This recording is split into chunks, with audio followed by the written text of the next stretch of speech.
When I called to say I just refinished the deck at the cabin, my son went silent.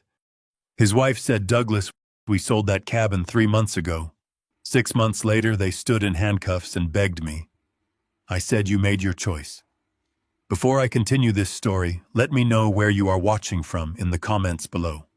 Hit like and subscribe if you have ever had to stand up to family who underestimated your worth. I drove the last galvanized nail into the cedar planks. The sharp crack of the hammer echoing off the Colorado pines was a sound I had loved for 40 years. My 66-year-old knees throbbed with a dull, persistent ache, but the satisfaction of the work pushed the pain aside. I wiped a mixture of sweat and sawdust from my brow and looked out over the valley. This cabin was supposed to be the legacy, the place my son Blake would bring his own children.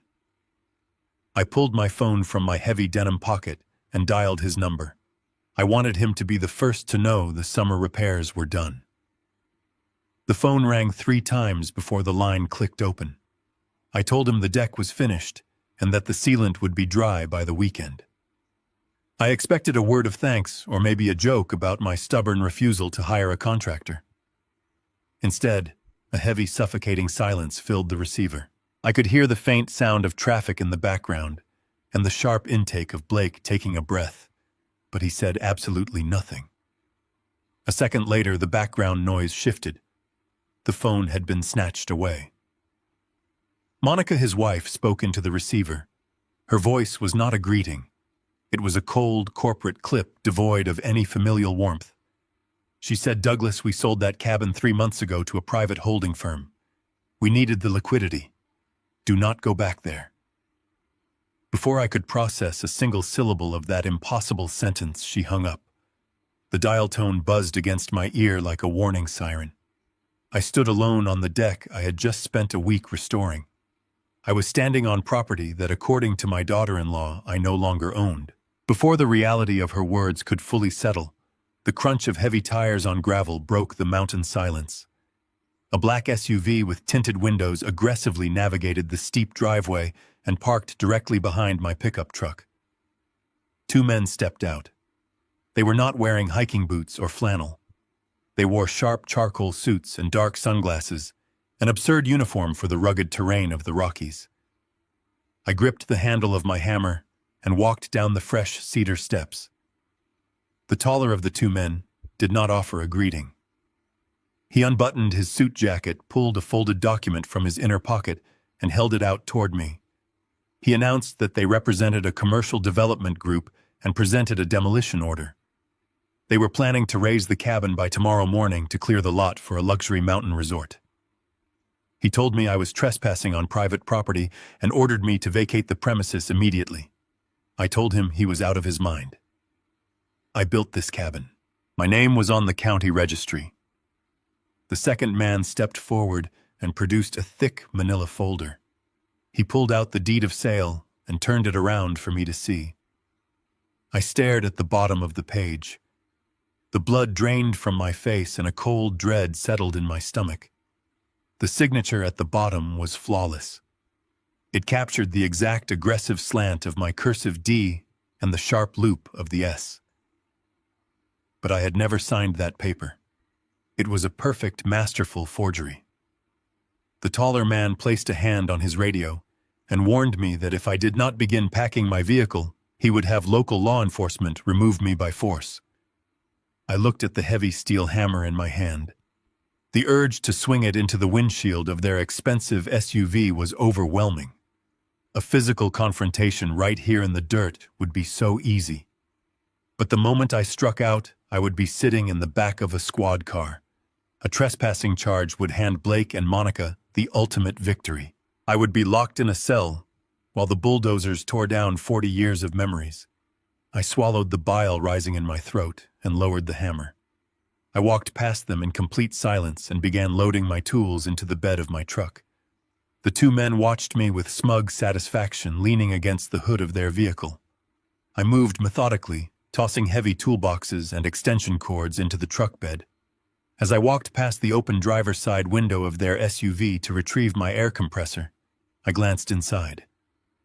Sitting right on the center console was a thick leather business card holder. I did not hesitate. I reached through the open window, slid a heavy black business card from the stack, and shoved it deep into my pocket. I climbed into my truck, started the engine, and drove down the mountain without looking back in the rearview mirror. I drove through the night, straight down the winding mountain passes toward my primary residence in Denver. The highway was a blur of yellow lines and blinding headlights, but my mind was operating with terrifying clarity. I bypassed sleep entirely. The moment I pulled into my driveway, I left the bags in the truck and walked straight through the front door. The house was dead quiet. I went directly to the basement, descending the wooden stairs into the damp chill of the storage room. I pulled away a stack of old moving blankets to reveal a heavy steel lockbox bolted to the concrete floor. I spun the dial, inputting the combination, and yanked the lid open. I began pulling out files, auditing every piece of paper that dictated my existence. Tax returns, property deeds, insurance policies. I dug through the folders until I found the envelope labeled Legal Directives. I pulled out a document I had signed a year ago. Back then I was scheduled for an invasive heart bypass surgery. Blake had come to the hospital room looking panicked and devastated. He had brought a medical proxy form telling me it was just a standard procedure so he could make decisions if the anesthesia caused complications. I had signed it without reading the fine print. The memory of that day hit me like a physical blow. It was the exact day my late wife had died 5 years prior. Blake had intentionally brought the paperwork on the anniversary of her death, knowing I would be drowning in grief and heavily medicated for my heart. I stared at the document in the basement light. It was not a medical proxy. It was a durable power of attorney. He had legally granted himself absolute control over my financial and physical autonomy while I was grieving and vulnerable. My hands shook as I dropped the paper. I stood up and walked to my desk in the corner of the basement. I booted up my laptop and logged into my bank portal. I clicked on the joint emergency savings account I had maintained with Blake for years, intended to be a safety net for his future children. The screen loaded. The balance stared back at me in bright red digits. $0. The entire account, containing over $80,000, had been completely drained. As I stared at the empty ledger, the sound of a key sliding into the front door upstairs echoed through the floorboards. The heavy oak door swung open and slammed shut. Footsteps moved across the living room above my head. I heard Monica laughing and Blake murmuring something in agreement. They had let themselves in with their spare key, carrying coffee, and acting as if they were just dropping by for a pleasant morning visit. They were pretending everything was perfectly normal. I closed the laptop and walked up the basement stairs, leaving the lockbox open in the dark. As I stepped into the kitchen, Blake turned and smiled, holding out a cardboard tray with 2 coffees. He casually mentioned that the cabin transition was going to be a massive relief for me financially. He spoke with the smooth, practiced cadence of a car salesman, framing the sale of my stolen sanctuary as a favor he had done to relieve my burdens. Monica did not even offer a greeting. She walked straight to the dining room table and dropped a thick stack of legal documents onto the wood. She unclasped her expensive designer coat and stated that they needed to handle the tax implications of the cabin sale immediately.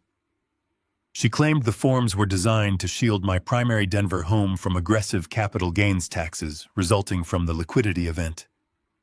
She held out a silver pen toward me. I looked down at the papers. I did not need to read the entire document to recognize the trap. The header was clear. It was a quitclaim deed. They were not shielding my house from taxes. They were attempting to trick me into signing away the ownership of the very house we were standing in. They were trying to steal my primary residence right to my face.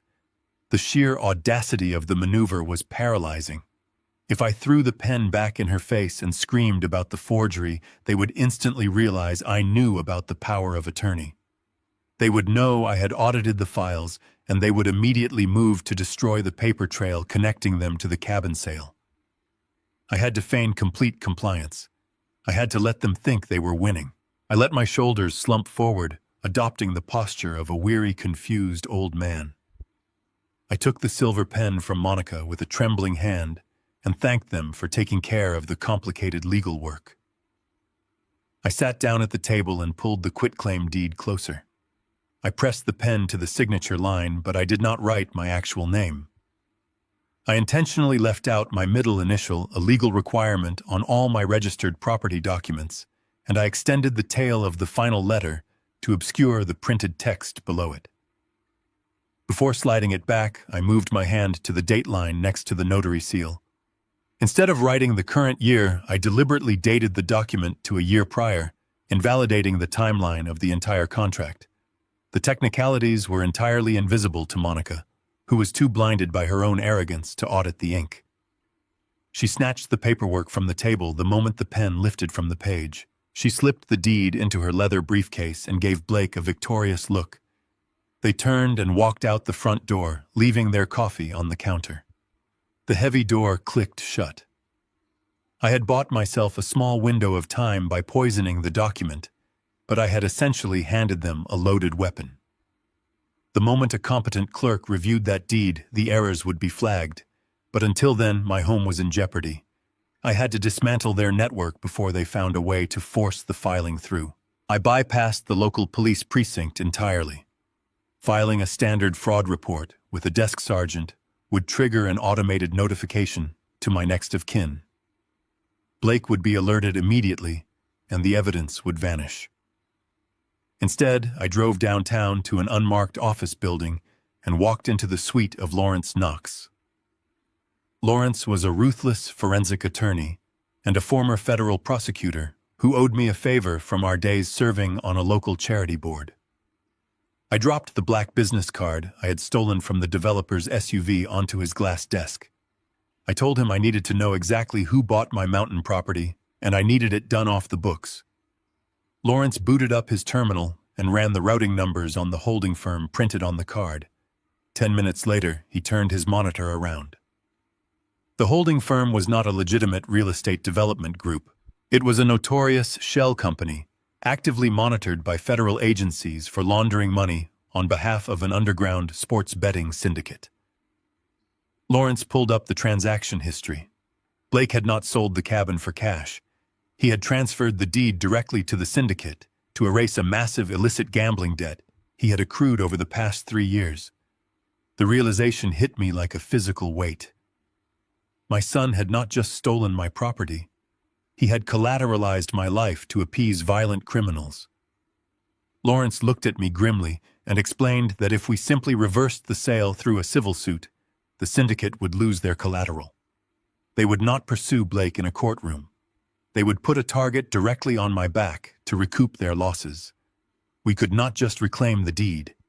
We had to maneuver Blake into a position where he took the absolute fall for defrauding the syndicate himself. Lawrence immediately initiated a quiet freeze on my identity, placing a restricted alert on any new real estate transactions at the county clerk's office. This would bottleneck the poisoned quitclaim deed when Monica inevitably tried to file it. While Lawrence secured the legal perimeter, I needed the raw data. The following Sunday, Blake and Monica hosted a family barbecue at their upscale suburban home to celebrate a supposed work promotion. I arrived holding a bowl of potato salad, playing the role of the oblivious elderly father. While Monica complained loudly in the backyard to her friends about my deteriorating hygiene and declining mental state, I slipped away from the patio and walked down the hallway to Blake's home office. I locked the door behind me and pulled a small high-speed decryption drive Lawrence had provided from my pocket. I plugged it into Blake's desktop tower and watched the progress bar inch across the screen. I was cloning his entire hard drive in under 4 minutes. The files flooded the screen. I saw emails between Monica and a shady notary public, proving she had orchestrated the original cabin forgery. I saw the desperate, threatening emails from the syndicate enforcers demanding the rest of Blake's payment. The data transfer hit 98%, just as the heavy footsteps of my son echoed on the hardwood floor outside the office. The doorknob jiggled aggressively as Blake realized it was locked. I yanked the drive from the USB port, shoved it into my sock, and unlocked the door. just as Blake raised his fist to pound on the wood. I mumbled something about needing to use the restroom and getting turned around in the hallway. Blake's eyes narrowed with extreme suspicion, but before he could interrogate me, Monica marched down the hallway. The sweet hostess facade she wore for her friends had completely vanished.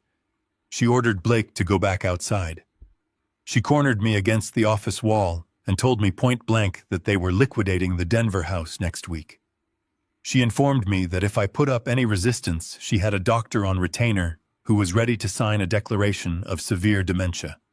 She said she would have me committed to a locked state facility by Friday. She demanded I go home and pack my bags because my life as a free man was over. The threat was not an empty boast. With the medical power of attorney, Blake held a corrupt physician was the only hurdle left to legally revoke my autonomy. I had exactly 48 hours before they locked me in an asylum and stripped my remaining assets clean. I looked at her cold, calculating eyes and nodded slowly, acting utterly defeated. I told her I did not want any trouble and that I would go home and pack. I walked out the front door, called a taxi, and allowed Blake and Monica to watch me leave my own home in disgrace. I did not go to my house. I went to a cheap roadside motel on the edge of the city.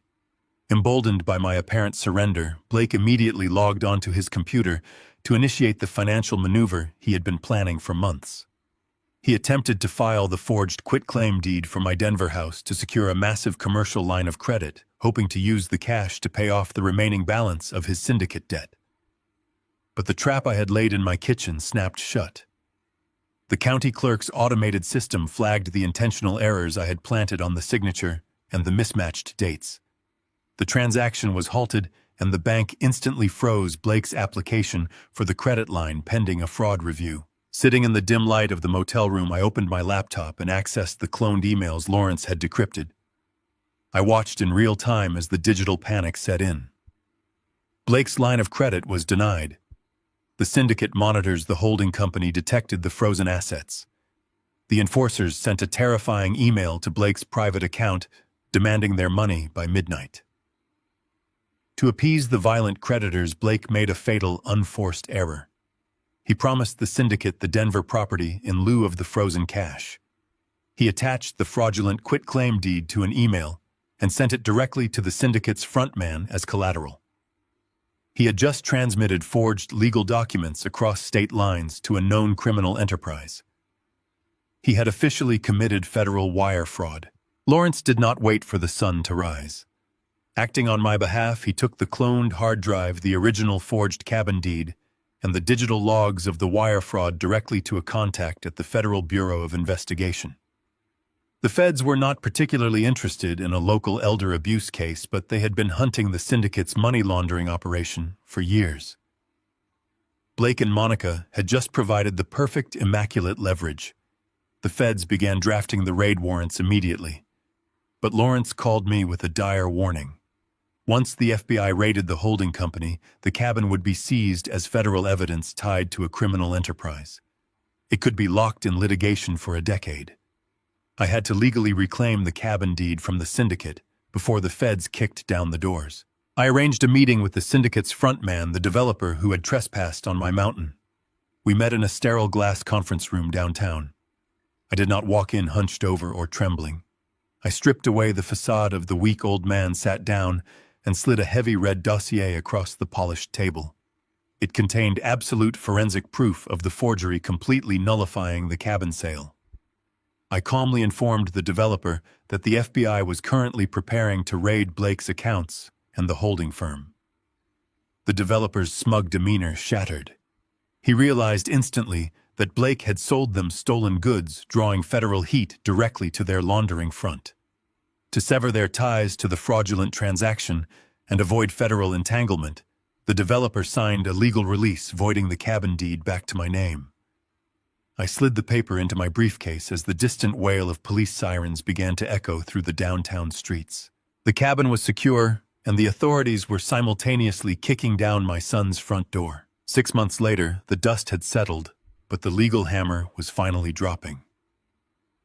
Blake and Monica were facing 20 years in federal prison for grand theft, forgery, and wire fraud. Their high-priced defense attorney had abandoned them the moment their frozen funds dried up. I stood in the cold concrete hallway of the federal holding facility. I had been permitted to speak with them in a holding cell just before their final plea hearing. Blake was sitting on the metal bench, shaking violently and weeping into his hands. Monica stood by the bars, her characteristic arrogance completely vanished, leaving only hollow desperation. She gripped the steel bars and begged me to tell the judge it was all a misunderstanding. She pleaded with me to claim I had verbally authorized the sale to protect them. They pleaded for family mercy, invoking the memory of my late wife. I looked at the son I had sacrificed my youth to provide for, and the daughter-in-law who had threatened to lock me in an asylum to steal my home. I stood up and looked them dead in the eyes. My voice was completely devoid of anger, carrying only absolute icy finality. I said, "You made your choice." I turned my back and walked down the long corridor, leaving their frantic sobbing echoing in the silence of the cell block. I drove back up the winding mountain passes. I parked my truck on the gravel driveway and walked around to the back of the family cabin. The air was crisp, carrying the sharp, clean scent of pine. I stepped onto the cedar deck I had refinished by hand. The money they had stolen from the emergency fund had been restored with heavy interest through court-ordered restitution. My primary house in Denver remained untouched and secure. I pulled a single wooden chair out onto the deck, poured a cup of black coffee from my thermos, and sat down to watch the sun dip behind the jagged peaks. The narrative had concluded exactly where it began, but the power dynamic had been permanently and ruthlessly inverted. I had excised the infection from my life completely. I breathed in the profound, unbroken silence of absolute peace. I closed the laptop and walked slowly up the wooden stairs, leaving the steel lockbox wide open in the dark basement. The air in the kitchen upstairs smelled of roasted espresso and expensive vanilla perfume. Blake and Monica were standing by my kitchen island, looking like a picture from a high-end catalog. Blake wore a crisp navy pullover, and Monica was adjusting the belt on a beige cashmere coat. Blake turned to me with a smile so practiced and perfect it made my stomach churn. He held out a cardboard carrier with 2 steaming cups of coffee. He said he bought my favorite dark roast from the shop down the street. I took the cup. The heat burned my palms, but I welcomed the sudden pain. It grounded me. It kept my hands from shaking. I had to look at my son and pretend I did not know he had just drained my entire life savings and forged my signature to sell the cabin I built with my own hands. Blake took a slow sip of his coffee and leaned casually against the granite counter. He told me they had dropped by because they wanted to talk about the transition. He used that exact word, transition. He looked me right in the eye and said that selling the cabin was simply the best thing for everyone involved. He said he knew how hard it was for me to keep up with the heavy maintenance in my old age. He reminded me of the time I threw out my back repairing the roof 3 winters ago. He spun a brilliant narrative where he was the caring, devoted son stepping in to relieve his aging father of a terrible, heavy burden. I listened to his voice, smooth and convincing, and I remembered how he used to complain about the cold and the dirt every time we went up the mountain when he was a teenage boy. He never loved that cabin. He never appreciated the quiet mornings or the smell of the pine trees. He only loved what he could eventually extract from it. Now he was standing in my own kitchen, framing the absolute theft of my property as an act of profound family devotion. I nodded slowly. I forced my shoulders to slump forward. I let my eyes wander to the floor, acting exactly like the tired, confused old man they desperately needed me to be. Monica did not offer a warm morning greeting. She watched me with cold, calculating eyes that never seemed to blink. She walked past Blake and dropped a thick manila folder onto my solid oak dining room table. The heavy thud of the paper hitting the wood echoed loudly in the quiet room. She unclasped her expensive coat and sighed loudly, acting as if she had been burdened with a massive, terrible inconvenience solely on my behalf. She told me the cabin sale was extremely complicated. She said the liquidity event triggered a massive capital gains tax liability that was going to ruin me. She used large, confusing corporate phrases meant to overwhelm and intimidate an elderly mind. She said the revenue service would likely come after my primary assets to cover the immense tax burden from the mountain property. I watched her perfectly painted lips move. She was lying with such effortless, natural grace that it terrified me. She claimed they had consulted with a top-tier tax attorney in the city to find a loophole. She said the only way to protect this house, my primary residence in Denver, was to shield it through a temporary legal transfer. Monica reached into her designer bag and pulled out a heavy silver pen. She placed it right on top of the documents. She told me I just needed to sign a few standard tax forms to create a protective trust.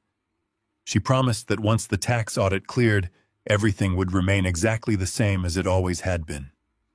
She smiled, a tight, thin stretch of lips that held absolutely no warmth or kindness. She told me they were doing all of this strictly to protect me and keep me safe.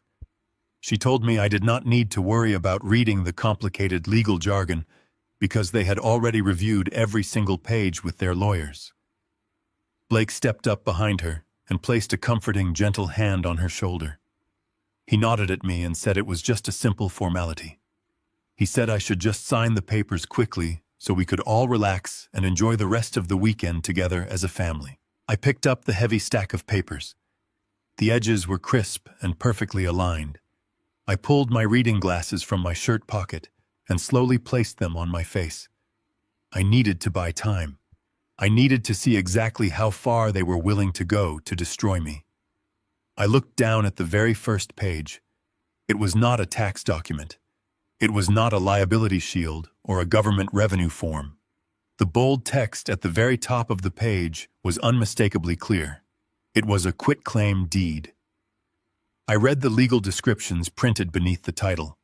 It listed me as the sole grantor and a limited liability company registered strictly in Blake and Monica's names as the sole grantee. The document explicitly stated that I was forever relinquishing all rights, title, and interest in the Denver property. This was the house I had purchased with my late wife 40 years ago. This was the house where Blake took his first steps and learned how to ride a bicycle in the driveway. They were not shielding my home from taxes. They were stealing it right to my face. They were standing in my kitchen drinking coffee and waiting for me to legally hand over the very roof over my head. A wave of pure, suffocating rage crashed over me, hitting me so hard I forgot how to breathe. The silver pen felt incredibly heavy in my hand. The urge to throw the scalding hot coffee directly into Monica's smug, arrogant face was almost paralyzing. I wanted to scream until my lungs bled. I wanted to grab Blake by the collar and drag him down the stairs to the basement to show him the empty open lockbox. I wanted to demand how he could possibly look his own father in the eye while actively stripping him of everything he had worked for since he was a young man. If I confronted them right now, the satisfaction would be immense and deeply gratifying, but it would be incredibly brief. The exact moment I revealed that I knew about the forged cabin deed and the drained bank accounts, they would panic. They would rush back to their secure suburban home and systematically destroy every computer, every hard drive, and every email thread connecting them to the illegal holding firm. They would shred the paper trail completely before I could gather the concrete evidence required to put them in a federal prison. I realized in that agonizing fraction of a second that I could not afford the luxury of anger. Anger was a loud, clumsy, foolish weapon. I needed absolute silence. I needed cold, ruthless precision. I had to let them believe their flawless manipulation was working perfectly. I kept my eyes glued to the quitclaim deed. I let my hands tremble slightly, making the thick paper shake audibly in the quiet room. I looked up at Blake over the rims of my reading glasses. I let a look of absolute vulnerable confusion wash over my entire face.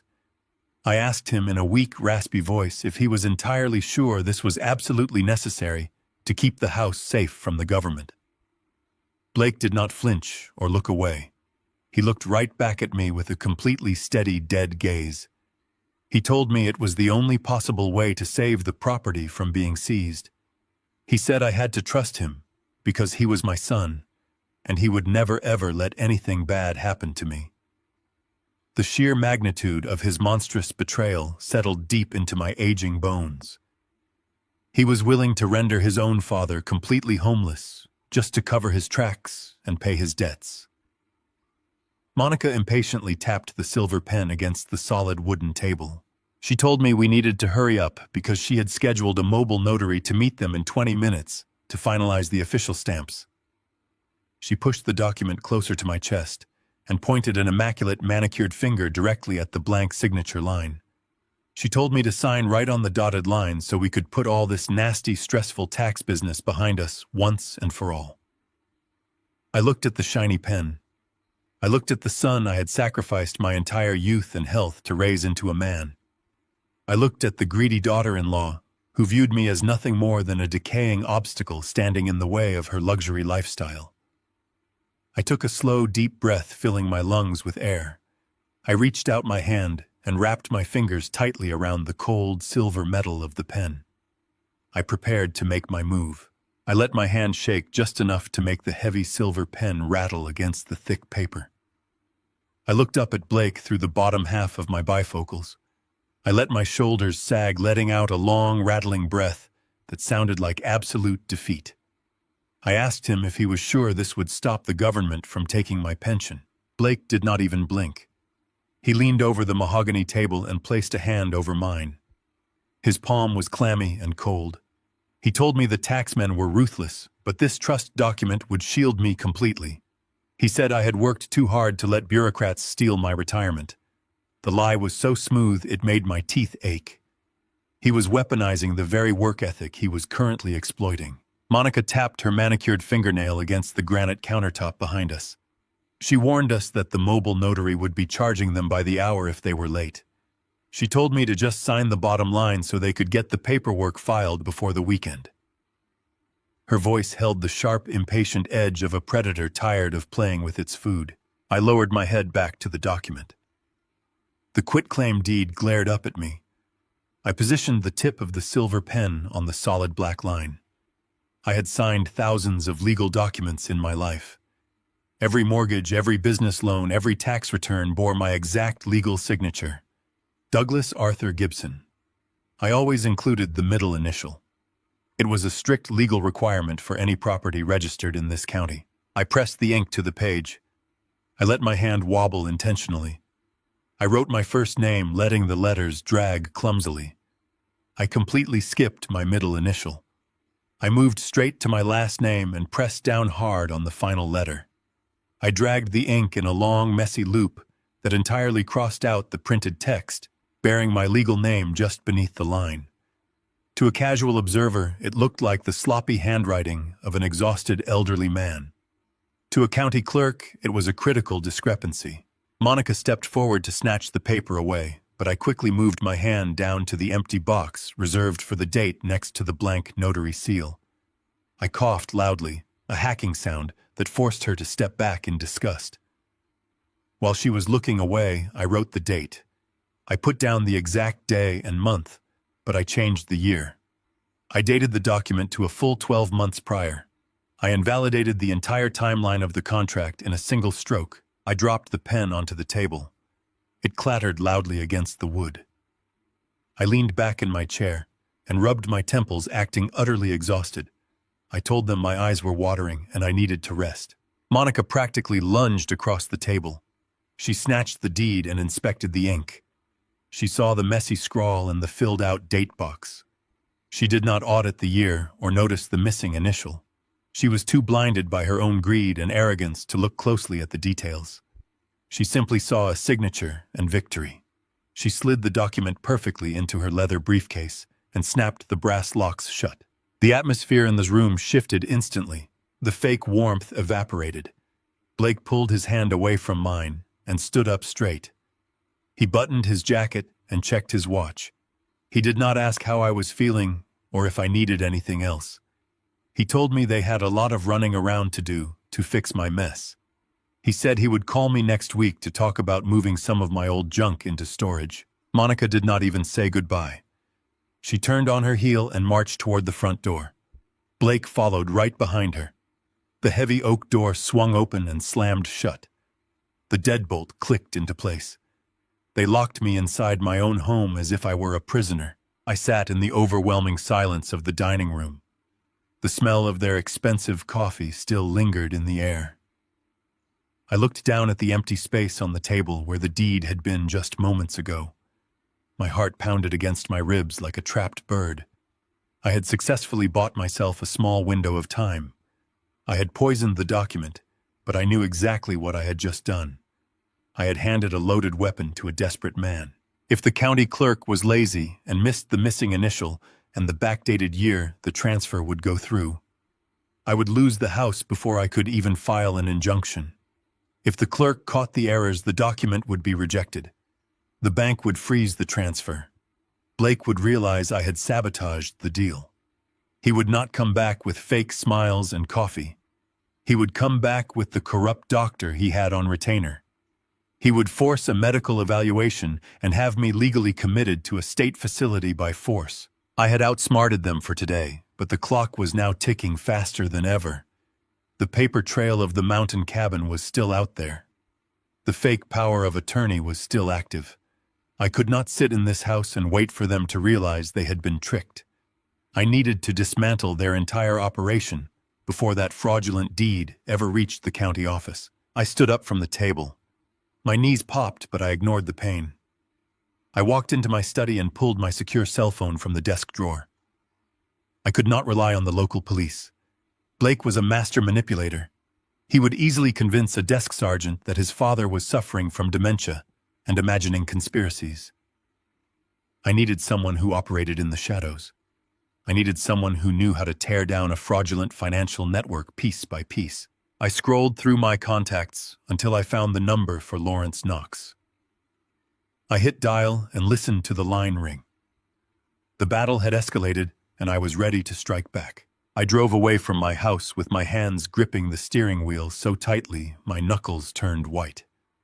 The easiest thing to do would have been to drive straight to the local police precinct. I could have walked up to the front desk, slapped that forged quitclaim deed on the counter, and demanded my son be arrested for fraud. But I knew exactly how that would play out. Blake was a master at spinning a narrative.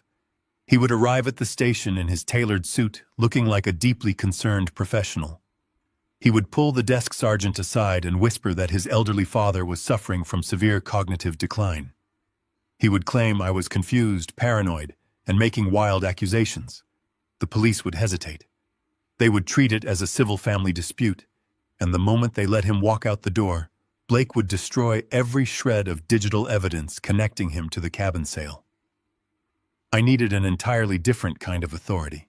I needed a man who understood how to navigate the absolute darkest corners of financial corruption. I navigated the heavy downtown traffic and pulled into the underground parking garage of a sleek glass building.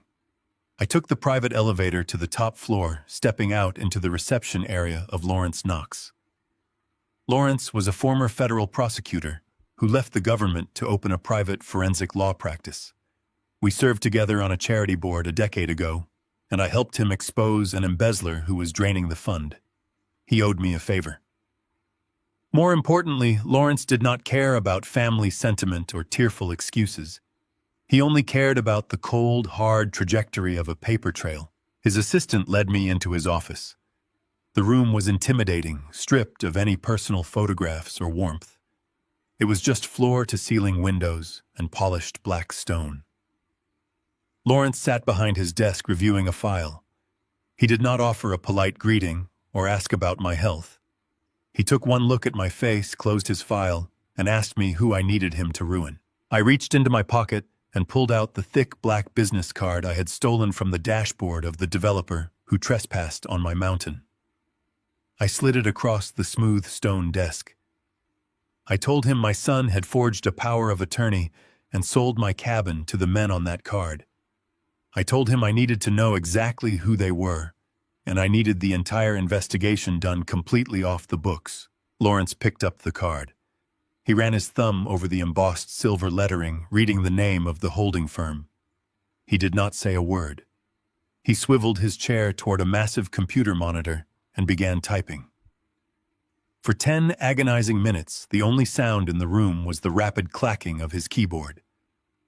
I watched the reflection of lines of code and financial registries scrolling rapidly across his glasses. Finally, he stopped typing. He let out a low, sharp breath and turned the monitor around so I could see the screen. He told me the men who showed up at my cabin were not commercial real estate developers. They did not build luxury resorts. The holding firm printed on that business card was a notorious shell corporation actively monitored by federal agencies. Lawrence explained that the company existed solely to launder money for an underground sports betting syndicate operating out of the East Coast. They used distressed properties to wash illicit funds through the real estate market. The words hit me like a physical blow. A sports betting syndicate. My mind raced backward, sifting through the past 5 years of Blake's life. I remembered the sudden panicked requests for temporary loans to cover his mortgage. I remembered the time his luxury car was mysteriously repossessed in the middle of the night, despite his 6-figure corporate salary. He had always blamed poor market investments or accounting errors by his firm. I had blindly accepted his excuses, writing him checks to keep his family afloat. I had completely ignored the signs of a catastrophic gambling addiction. Blake had not sold my cabin because he was worried about my maintenance costs. He had transferred the deed directly to a criminal enterprise to erase a massive illicit debt. I sank back into the leather guest chair, feeling a cold, paralyzing dread wash over me. My son had not just stolen a piece of property. He had collateralized my life to appease violent criminals. He had handed my sanctuary to a cartel to save his own skin. I told Lawrence we needed to file a civil injunction immediately to void the sale. I told him the signature was a proven forgery and the contract was legally invalid. I wanted my land back and I wanted the syndicate off my property. Lawrence slammed his hand flat on the desk, stopping me mid-sentence. He looked at me with an expression of grim, absolute seriousness. He told me I was not thinking clearly.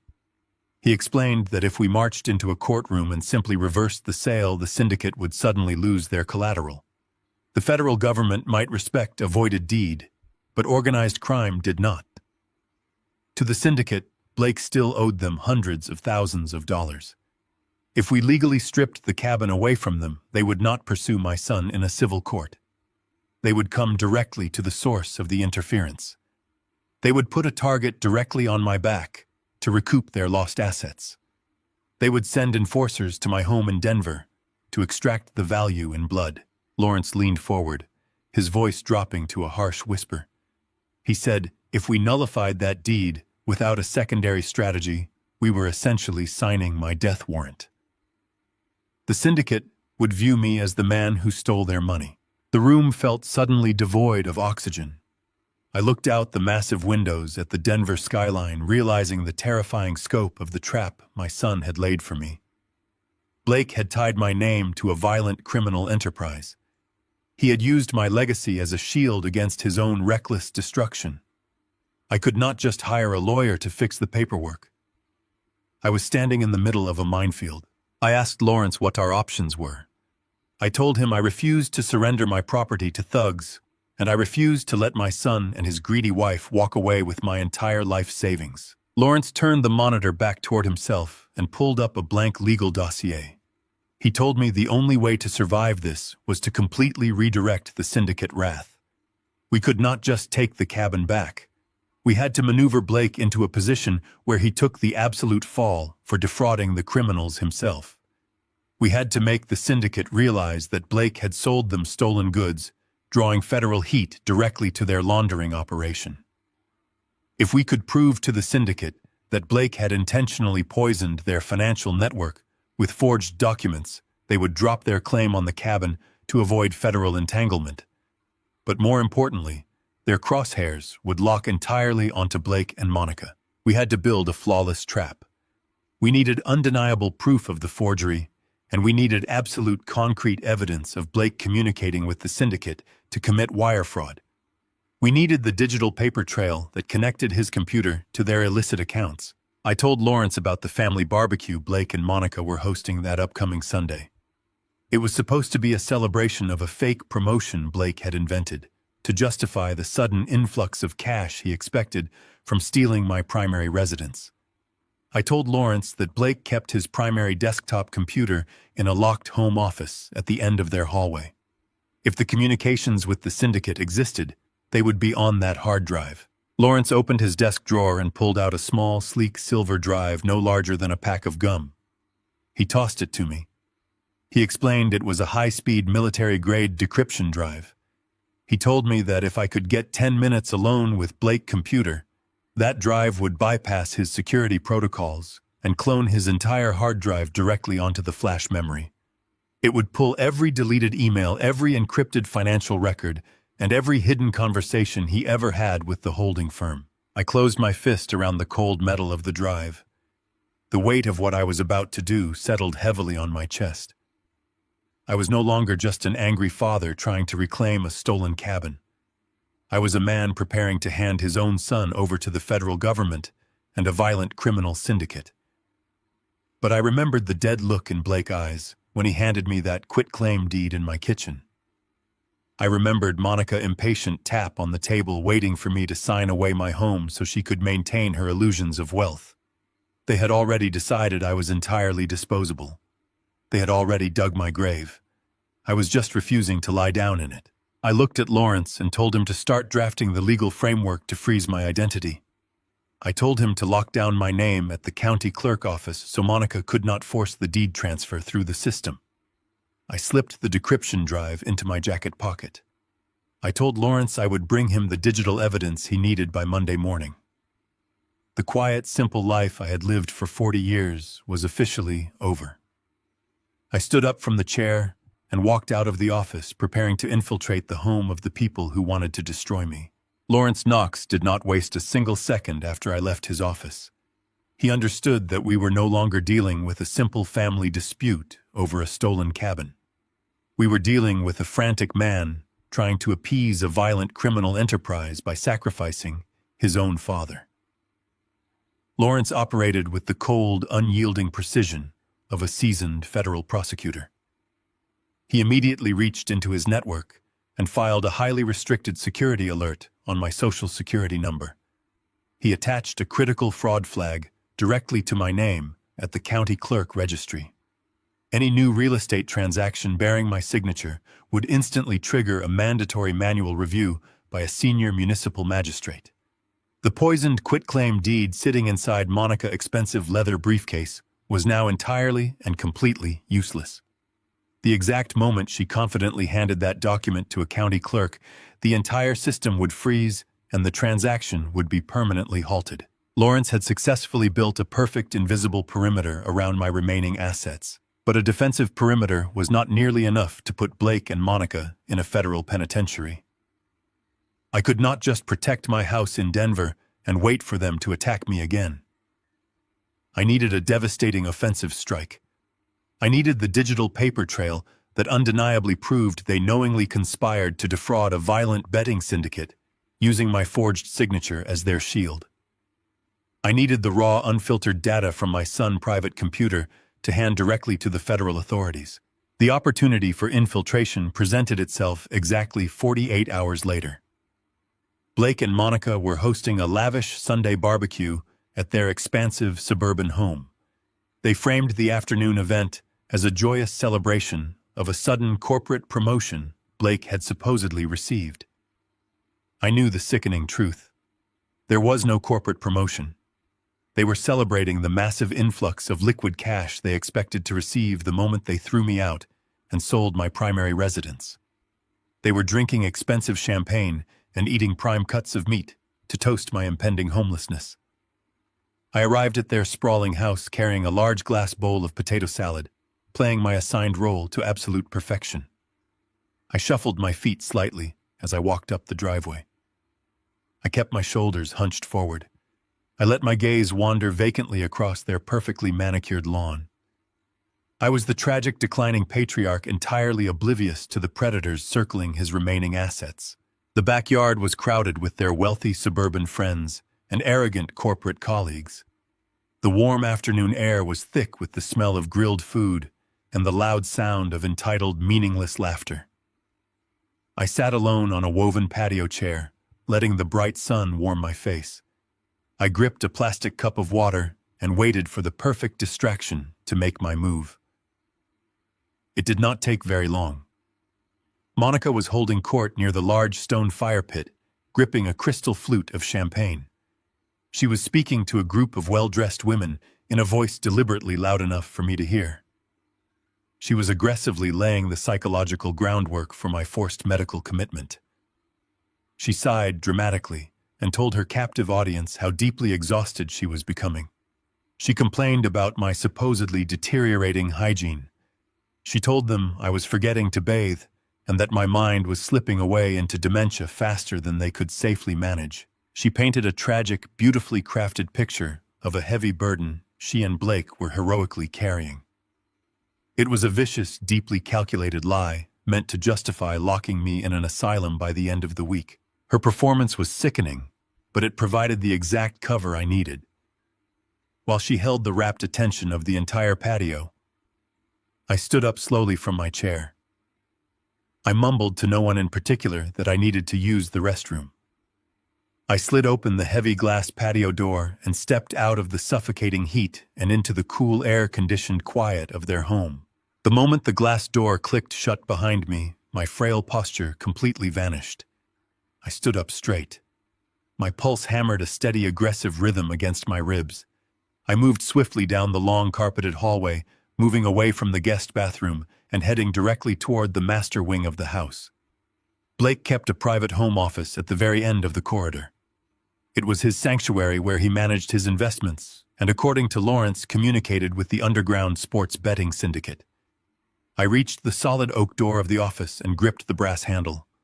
It was locked tight. Blake never left his private workspace unsecured.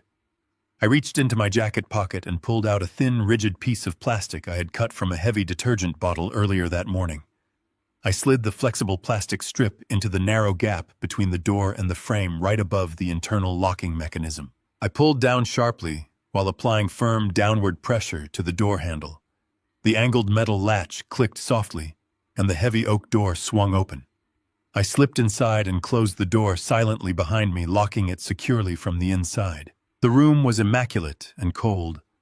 A massive dual-monitor desktop tower sat on a sleek, frosted glass desk. The screens were dark, sleeping patiently. I pulled the high-speed military-grade decryption drive Lawrence had given me from my pocket. The small silver rectangle felt incredibly heavy in my palm. It was the key to my ultimate salvation and the instrument of my son's complete ruin. I pushed the computer mouse to wake the machine. A password prompt immediately filled the center of the brilliant high-definition screen. I did not bother trying to guess his security code. I took the decryption drive and slotted it directly into the primary data port on the front of the desktop tower. The digital response was absolutely instantaneous. The password screen vanished instantly, replaced by a stark black command window. Lines of bright green code began scrolling rapidly across the dual monitors as the drive violently bypassed Blake's security protocols. A small progress bar appeared in the bottom corner of the right screen. Lawrence had explicitly told me the cloning process would take exactly 4 minutes. 4 minutes to rip every hidden file, every deleted email, and every encrypted financial ledger from the machine. 240 seconds. I stood frozen in front of the glass desk, watching the green bar slowly inch forward. Outside the closed office window, I could hear the faint sound of upbeat music and the muffled laughter of the barbecue guests. The stark contrast between the cheerful party happening outside and the ruthless digital autopsy happening in this dark room was physically sickening. I watched the progress bar hit 20%, then 40%. The silence in the office was deafening, broken only by the soft, frantic hum of the computer cooling fans working to process the massive data transfer. As the decryption drive worked, it temporarily flashed fragments of the cloned data across the secondary monitor. I watched the digital evidence of my son's betrayal materialize right in front of my eyes. I saw desperate panic-filled emails sent from Blake's private encrypted account to an offshore server demanding more time to pay his illicit gambling debts. I saw the terrifying responses from the syndicate enforcers, detailing exactly what they would do to his wife and his home if the funds were not delivered by the end of the month. But it was the next rapid sequence of downloaded emails that made my blood run entirely cold. The screen flashed a chain of messages between Monica and an unregistered shady notary public operating out of a strip mall. The timestamps on the emails matched the exact week my mountain cabin was sold. I leaned closer to the glowing screen, reading the text rapidly as it flashed by. Monica had not just been a passive, silent participant in the theft of my property. She was the primary architect. She had aggressively negotiated the price with the corrupt notary to stamp the forged documents. She had attached high-resolution digital scans of my past signatures, instructing the notary on exactly how to perfectly replicate my handwriting. She had meticulously planned the entire operation while pouring me coffee and smiling in my kitchen. The sheer calculated malice of her actions was paralyzing. They were a team of predators completely aligned in their mission to strip my life down to the absolute bone. I watched the progress bar crawl past 80%. The time felt as though it were moving through thick, heavy mud. Every single second stretched into an agonizing eternity. 90%. 95%. I reached out and hovered my trembling hand over the silver drive, preparing to pull it from the machine the instant the cloning finished. 98%. Then the sound of heavy, aggressive footsteps echoed sharply on the hardwood floor in the hallway outside. The confident, arrogant stride was completely unmistakable. It was Blake. He had left the patio party. He was walking directly toward the master wing of the house. The footsteps grew louder, closing the distance to the office with terrifying speed. I stared desperately at the progress bar. 99%. The green line seemed to freeze completely on the screen. Blake's footsteps stopped right outside the heavy oak door. I could hear the faint rustle of his clothing as he shifted his weight. The metal doorknob began to turn. The heavy brass doorknob twisted violently. I gripped the smooth metal edge of the decryption drive and yanked it free from the computer tower. The progress bar had hit 100% just a microsecond before. I shoved the small silver device deep into the fabric of my right sock, hiding it against my ankle. I reached up and flipped the internal thumb lock, pulling the heavy oak door open just as Blake pushed his weight against the other side. He stumbled forward slightly, his polished leather shoes scuffing the hardwood floor. His face was flushed with anger, and his eyes darted frantically past me to scan the dark office. I immediately slumped my shoulders and let a weak, confused tremor enter my voice. I apologized profusely, muttering that I had taken a wrong turn looking for the guest bathroom. I told him all the hallways in this massive house looked exactly the same to my old eyes. Blake did not say a word. He stared at me with absolute toxic suspicion. He looked at the blank computer monitors and then back down at my hands. His chest heaved with adrenaline. He was trying to calculate if his elderly father was actually a threat or just a decaying nuisance. I stood there playing the pathetic fool, waiting for his verdict. Before Blake could interrogate me, a sharp voice cut through the tension. Monica marched down the corridor from the kitchen, her expensive heels clicking aggressively against the floorboards. The sweet, accommodating hostess smile she had worn all afternoon for her wealthy friends was entirely gone. Her face was a mask of cold, hard irritation. She grabbed Blake by the forearm and ordered him to go back outside to mingle with the guests. She told him his boss was asking about the new investment portfolio and that he needed to maintain appearances. Blake hesitated, casting one last paranoid glance at his dark office before turning on his heel and walking back toward the bright sunlight of the patio. Monica did not follow him. She waited until the sliding glass door clicked shut, sealing us inside the quiet, air-conditioned house. She turned to me, and the temperature in the hallway seemed to plummet. She did not offer to guide me to the bathroom. She pointed a manicured finger toward the sunken living room and told me we were going to have a private conversation. I shuffled slowly into the living room, leaning heavily on the back of a white linen sofa. I looked out the massive bay windows, watching the guests laugh and drink champagne on the lawn. They were completely oblivious to the ruthless financial execution happening just a few yards away. Monica stood directly in front of me, blocking my view of the party. She crossed her arms over her chest. The facade was completely, utterly dead. She did not bother speaking to me like a beloved family member anymore. She spoke to me like an unwanted pest that had infested her pristine home. She told me straight to my face that the Denver house was being listed for liquidation by the end of the following week. She said the quitclaim deed I signed in my kitchen had already been processed through their legal channels, and the property was officially slated for commercial sale. She informed me that real estate agents were scheduled to walk through my home on Wednesday to prepare it for staging. She spoke with a terrifying robotic efficiency. She was casually erasing 40 years of my life, my entire history, and my primary shelter with the flick of a pen. I forced my hands to shake. I looked at her with wide, terrified eyes and told her she could not possibly do that. I told her that was my home. I built that life with my wife. I begged her to understand that I had nowhere else to go. I channeled every ounce of genuine fear a man in my position would feel into my voice.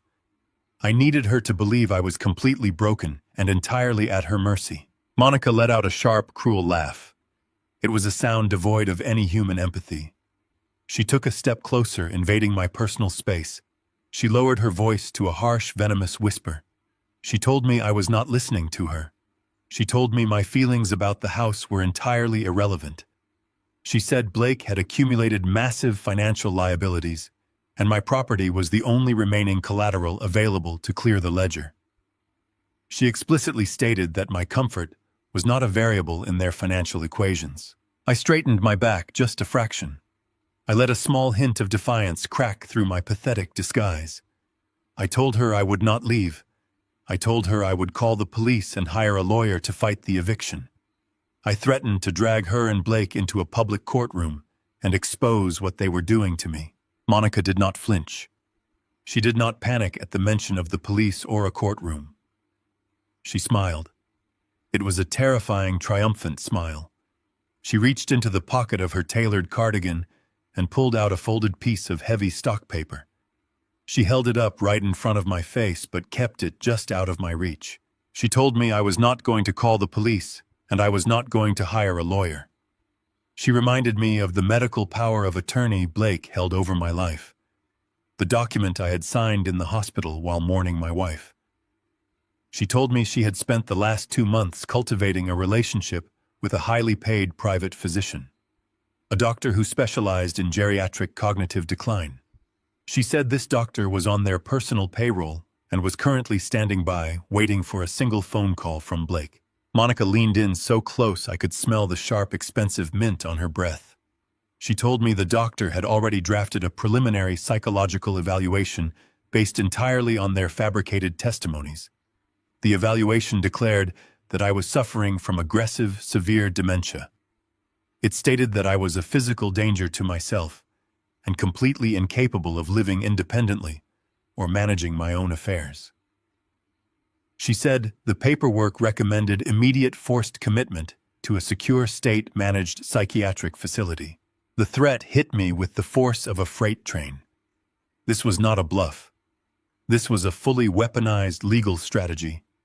With Blake holding the power of attorney and a corrupt physician willing to sign a fraudulent diagnosis, I had absolutely no legal recourse.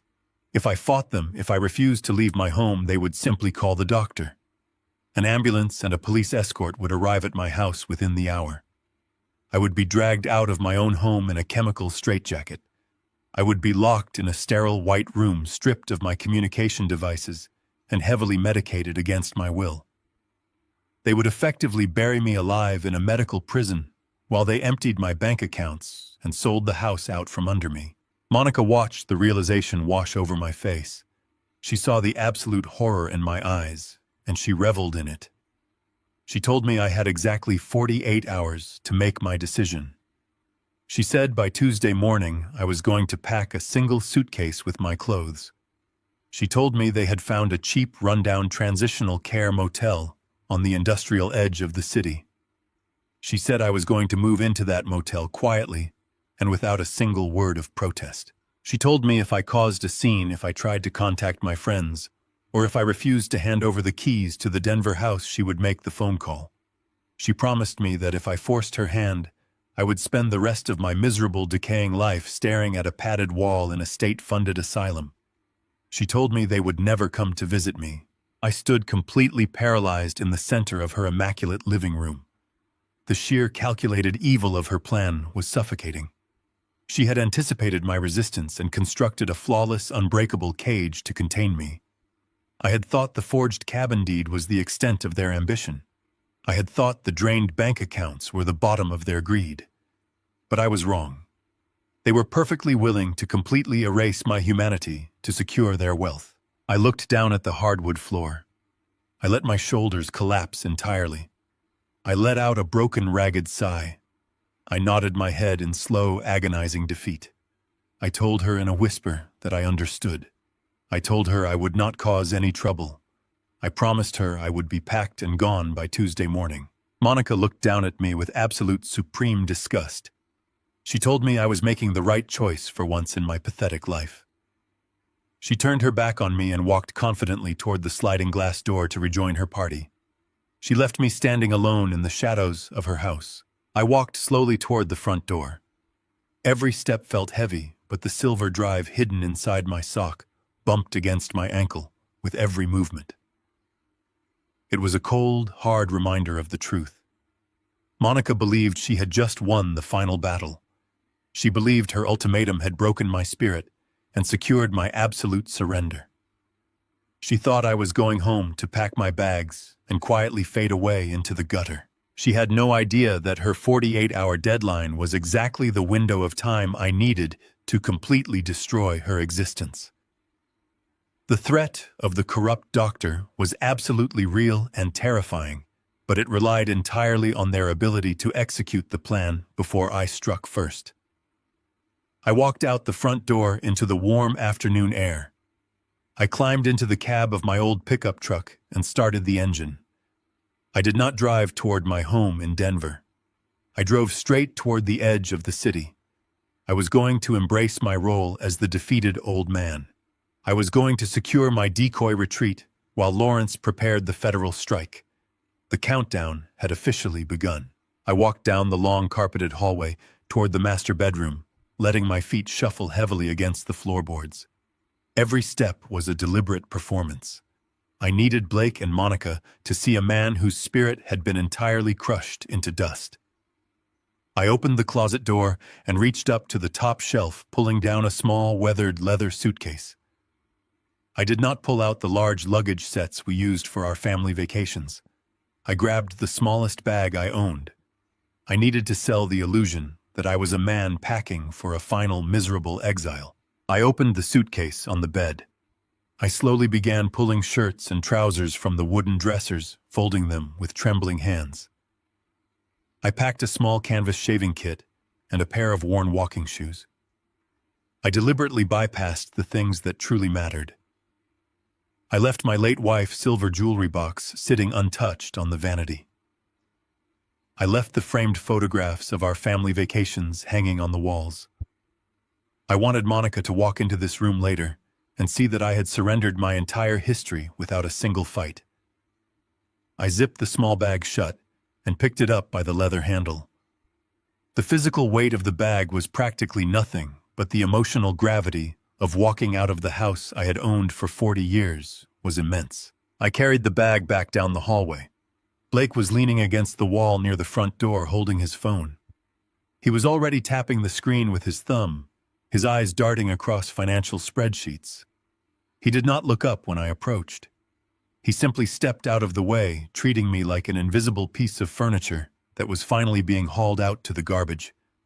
Monica stood near the kitchen island, with her arms crossed tightly over her chest. A small, triumphant smirk played at the corners of her mouth.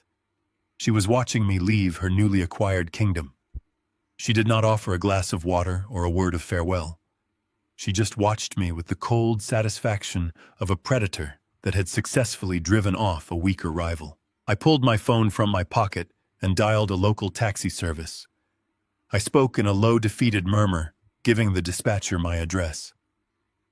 I put the phone away and stood in the foyer in absolute silence. 10 agonizing minutes passed before a faded yellow sedan pulled up to the curb outside the front window. I reached out and grabbed the brass handle of the front door. I did not turn around to look at my son. I pushed the door open and walked out into the bright afternoon sun. The air was warm, but I felt entirely cold. I walked down the concrete path and opened the rear door of the taxi. I tossed my small leather bag onto the cracked vinyl seat and climbed inside. As the driver pulled away from the curb, I turned my head slightly to look out the rear window. Blake and Monica were standing together on the front porch. They were not waving goodbye. Blake was already pulling his phone to his ear, his face twisted in a look of frantic urgency. He was rushing to finalize his theft before the ink on that quitclaim deed even had a chance to dry. They looked like royalty surveying their conquered territory. I turned my face forward and stared at the back of the driver head. I gave him the address of a cheap transitional motel on the industrial edge of Denver. The taxi ride took 40 minutes navigating through heavy highway traffic and sprawling concrete overpasses. The driver dropped me off in front of a long, 2-story building constructed of gray cinder blocks. A large neon sign buzzed erratically near the road, missing half of its glowing red letters. I paid the driver in cash and walked into the sterile, dingy lobby to rent a room for the week. I carried my small bag up the exterior metal staircase to the second floor and unlocked my door. The room was exactly what I needed it to be. It was completely anonymous and utterly depressing. The air smelled of stale cigarette smoke and cheap lemon disinfectant. The carpet was a faded, bruised brown, and the thin curtains barely blocked the harsh glare of the streetlights outside. I did not bother unpacking my shirts. I walked straight to the small laminate desk sitting beneath the window and pulled my laptop from my bag. I plugged the power cord into the wall and booted up the machine. I connected to the unsecured wireless network of the motel and immediately logged into the encrypted portal Lawrence had established for me. The screen illuminated my face in the dim room. I was no longer the broken old man weeping in a hallway. I was a hunter sitting patiently in a digital blind, waiting for the prey to step directly onto the landmine. Across the city and the affluent suburbs, Blake was moving with the manic, desperate energy of a drowning man. I could visualize his exact movements. He was sitting in his expensive home office behind his frosted glass desk, surrounded by the illusion of massive corporate success. The deadline imposed by the underground sports betting syndicate was acting like a vice tightening around his throat. He owed them hundreds of thousands of dollars, and the enforcers had made it abundantly clear that they did not accept apologies or extensions. He needed a massive injection of liquid cash right this absolute second. He laid the quitclaim deed flat on his desk and ran it through his high-resolution digital scanner. He was holding the document that supposedly stripped me of my primary residence. He felt completely invincible. He logged into his commercial banking portal, navigating directly to the commercial lending division. He initiated an application for a massive revolving line of credit. He filled out the endless digital forms, typing with rapid, frantic keystrokes. When the application demanded proof of collateral, Blake smiled and uploaded the scanned PDF file of the quitclaim deed. He was offering a property worth over $1 million, entirely free and clear of any primary mortgage to secure his emergency loan. It was the perfect financial maneuver. It would generate enough cash to pay off the syndicate completely and leave him with hundreds of thousands of dollars in pure unearned profit. He scrolled to the bottom of the banking agreement and hit the submit button. He leaned back in his leather chair, wiping a thin layer of cold sweat from his forehead. He believed he had just outsmarted everyone. He expected the bank automated underwriting system to verify the deed and approve the massive cash transfer within the hour. But Blake did not understand the invisible architecture of the trap he had just walked into. The digital file did not go to a standard automated approval queue at the bank.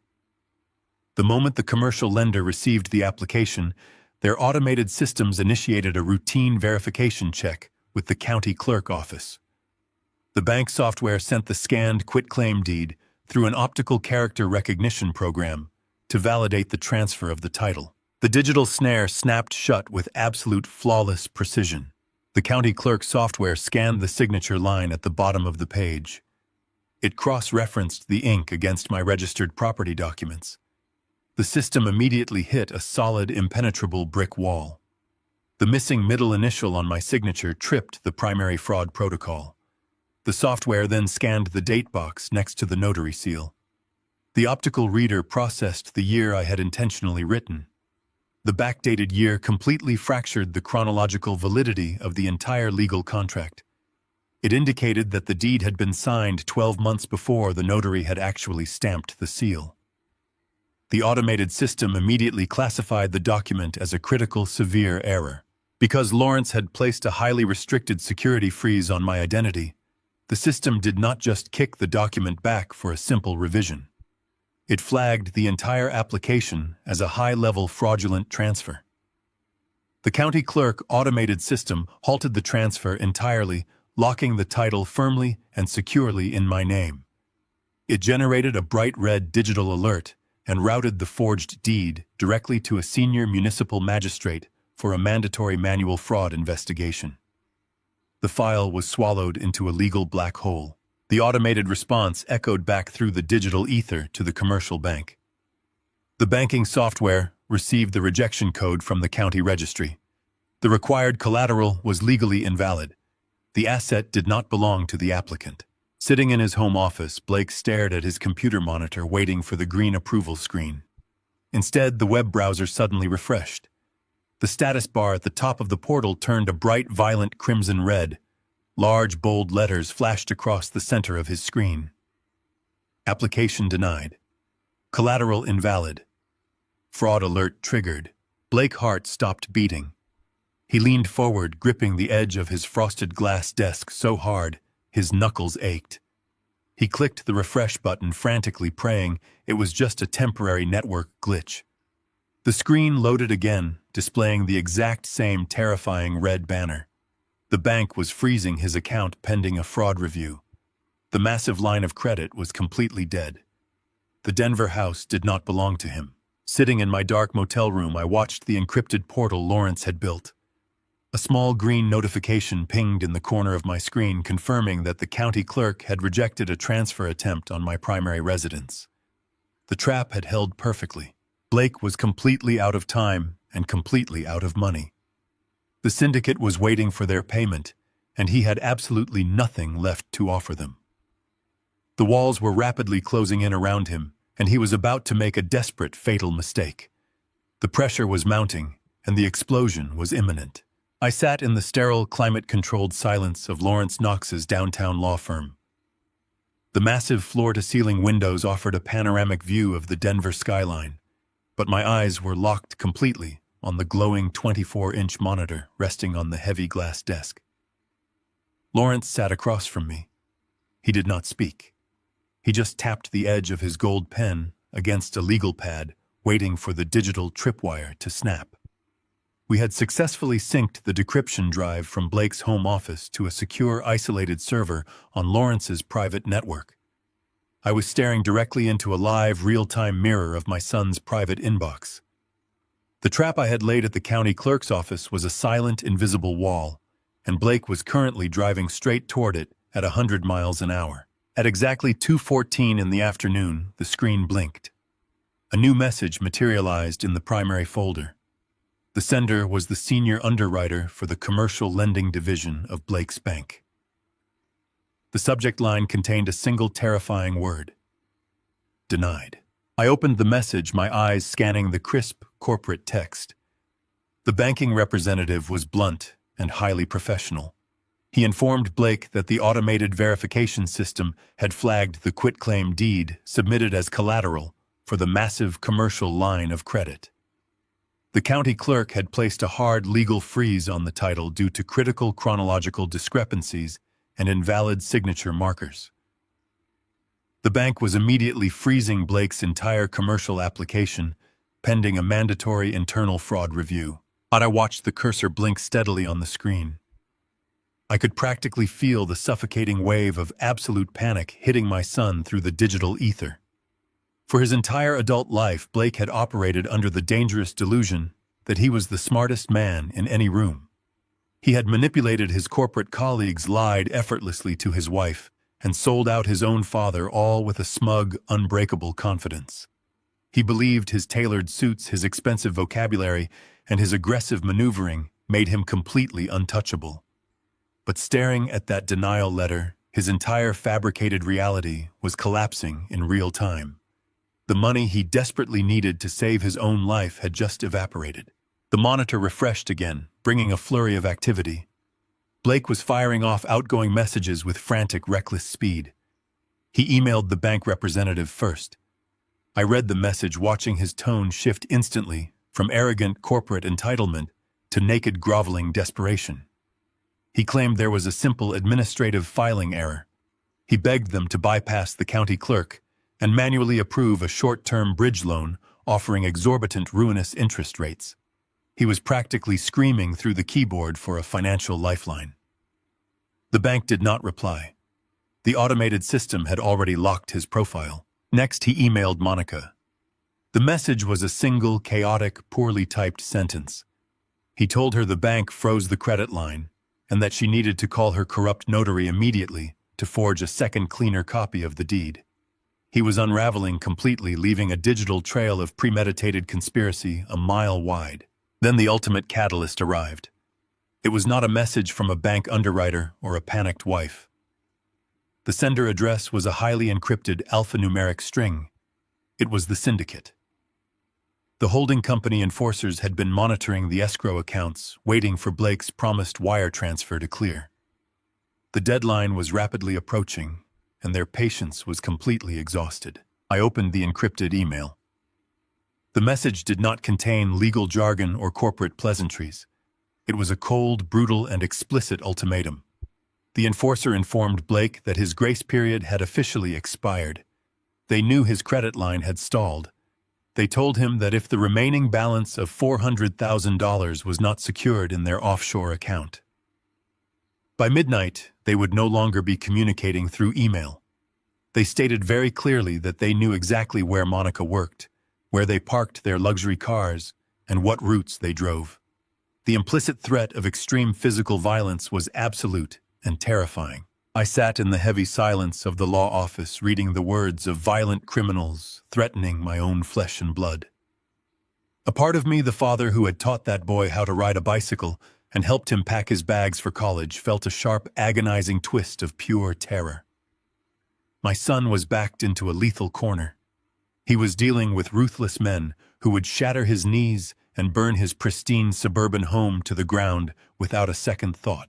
But then the cold reality washed over the fear. I remembered the dead, empty look in his eyes as he stood in my kitchen, casually tricking me into signing away my home. I remembered Monica cornering me in the hallway, threatening to lock me in a state asylum so she could maintain her luxury lifestyle without the burden of my existence. They had dug this grave with their own insatiable greed. I was not going to throw them a rope. I kept my hands folded firmly in my lap and watched the monitor. Lawrence stood up and walked around the glass desk, standing directly behind my shoulder to watch the screen. The air in the room was thick with heavy anticipation. We were waiting for Blake to make his final desperate move. We knew exactly how cornered animals behaved when the trap tightened. They abandoned all logic, all caution, and lunged for the nearest possible escape route. Blake had no cash. He had no credit. His corporate accounts were tapped. The only tangible asset he possessed in the entire world was the poisoned piece of paper sitting inside Monica's leather briefcase. At 4:17 in the afternoon, the outbox illuminated. Blake had drafted a new message directing it straight to the encrypted address of the syndicate enforcer. The subject line read that alternative collateral was secured. I clicked on the outgoing message. Blake was typing with the frantic, terrified energy of a man begging for his life. He promised the enforcer that the cash was temporarily tied up in a bureaucratic banking audit that he could not bypass today. He swore on his life that he had a hard, tangible asset to cover the entire remaining debt. He explicitly offered the syndicate my primary residence in Denver. He told them the property was located in a highly gentrified neighborhood entirely free of any primary mortgage and was worth 3 times the amount he owed them. He promised they could liquidate it immediately to clear his ledger and keep the overage. Attached to the bottom of the email was a high-resolution PDF file. It was the quitclaim deed. He had scanned the forged document complete with my sabotaged incomplete signature and the intentionally backdated notary seal. I watched the screen as the status indicator at the bottom of the email client shifted from drafting to sending. The small loading circle spun for a fraction of a second. Then it vanished completely. The message was officially sent. Lawrence Knox let out a sharp, definitive breath. He reached across the desk and picked up his secure office phone. The civil dispute over a stolen mountain cabin was officially dead. The moment Blake clicked that send button, everything changed permanently. The servers hosting the syndicate's encrypted email network were not located in Colorado. They were routed through a massive data center in New Jersey.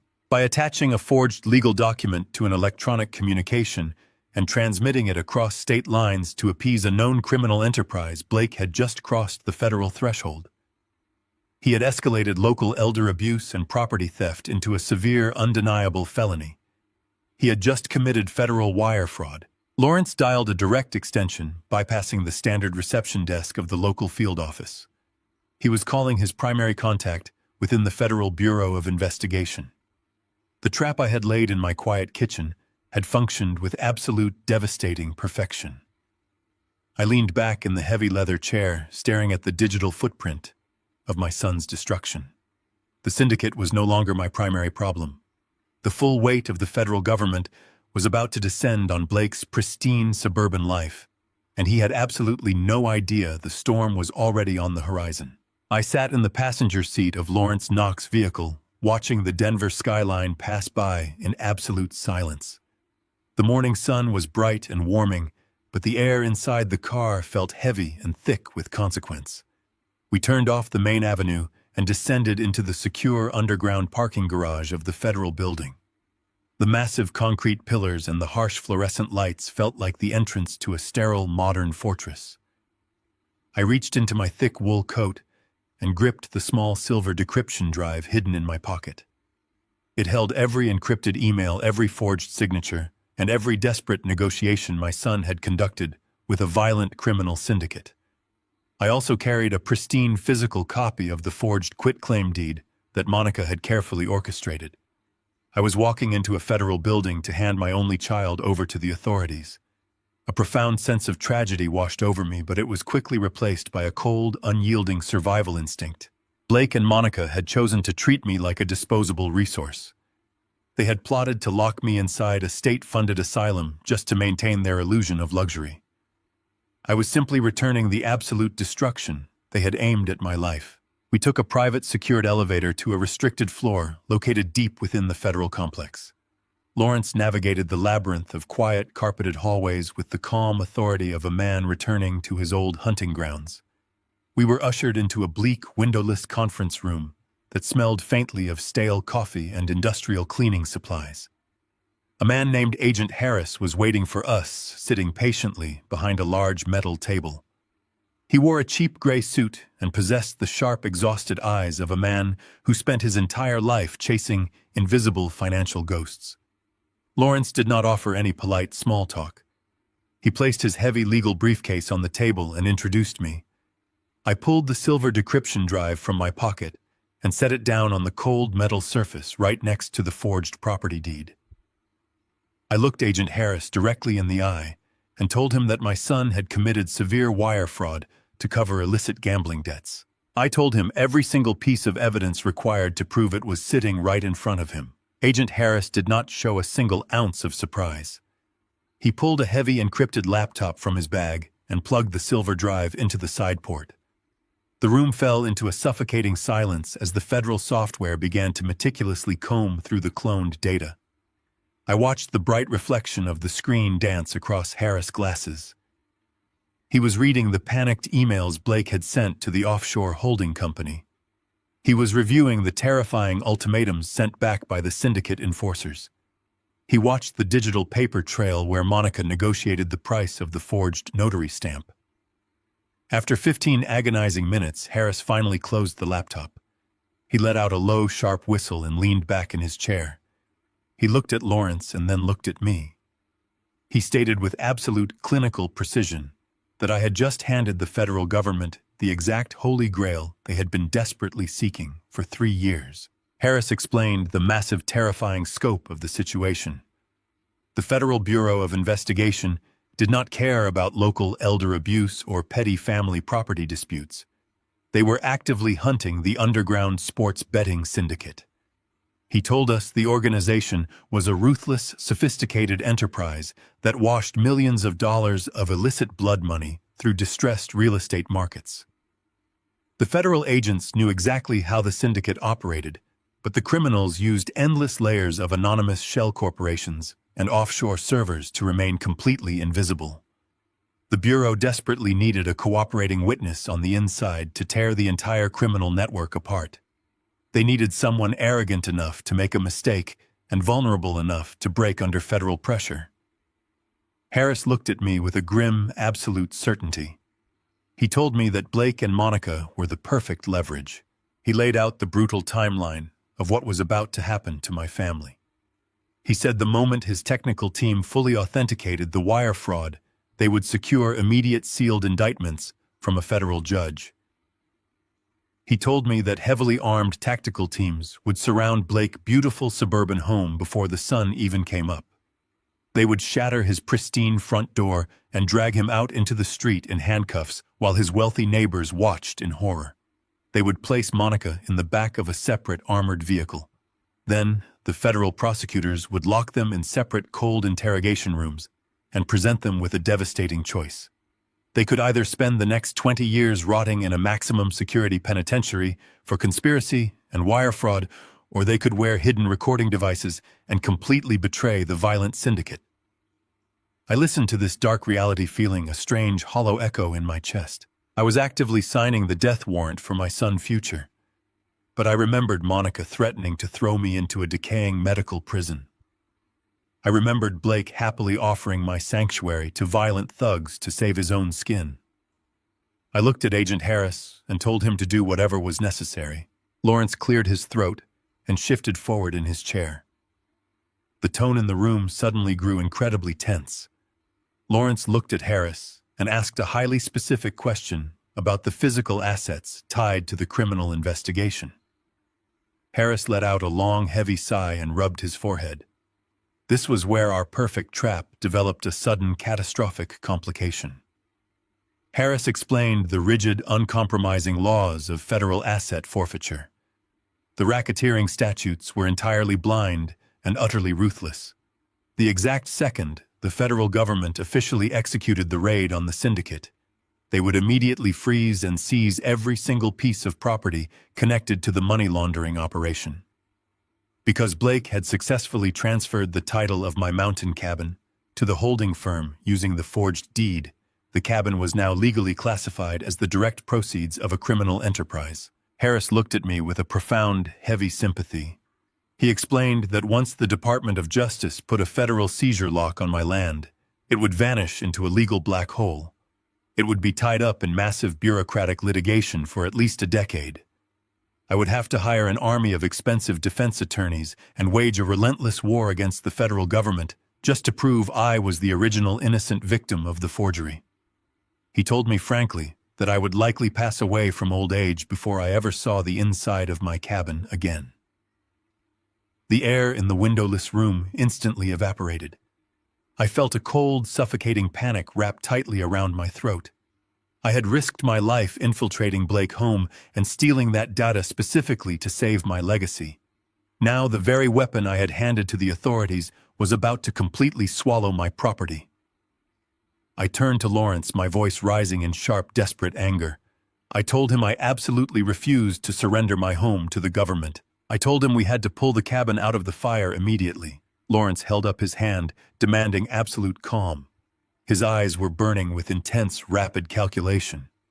He turned back to Agent Harris and asked exactly how much time we had before the federal arrest warrants were signed and the tactical raids were executed. Harris glanced down at his heavy watch.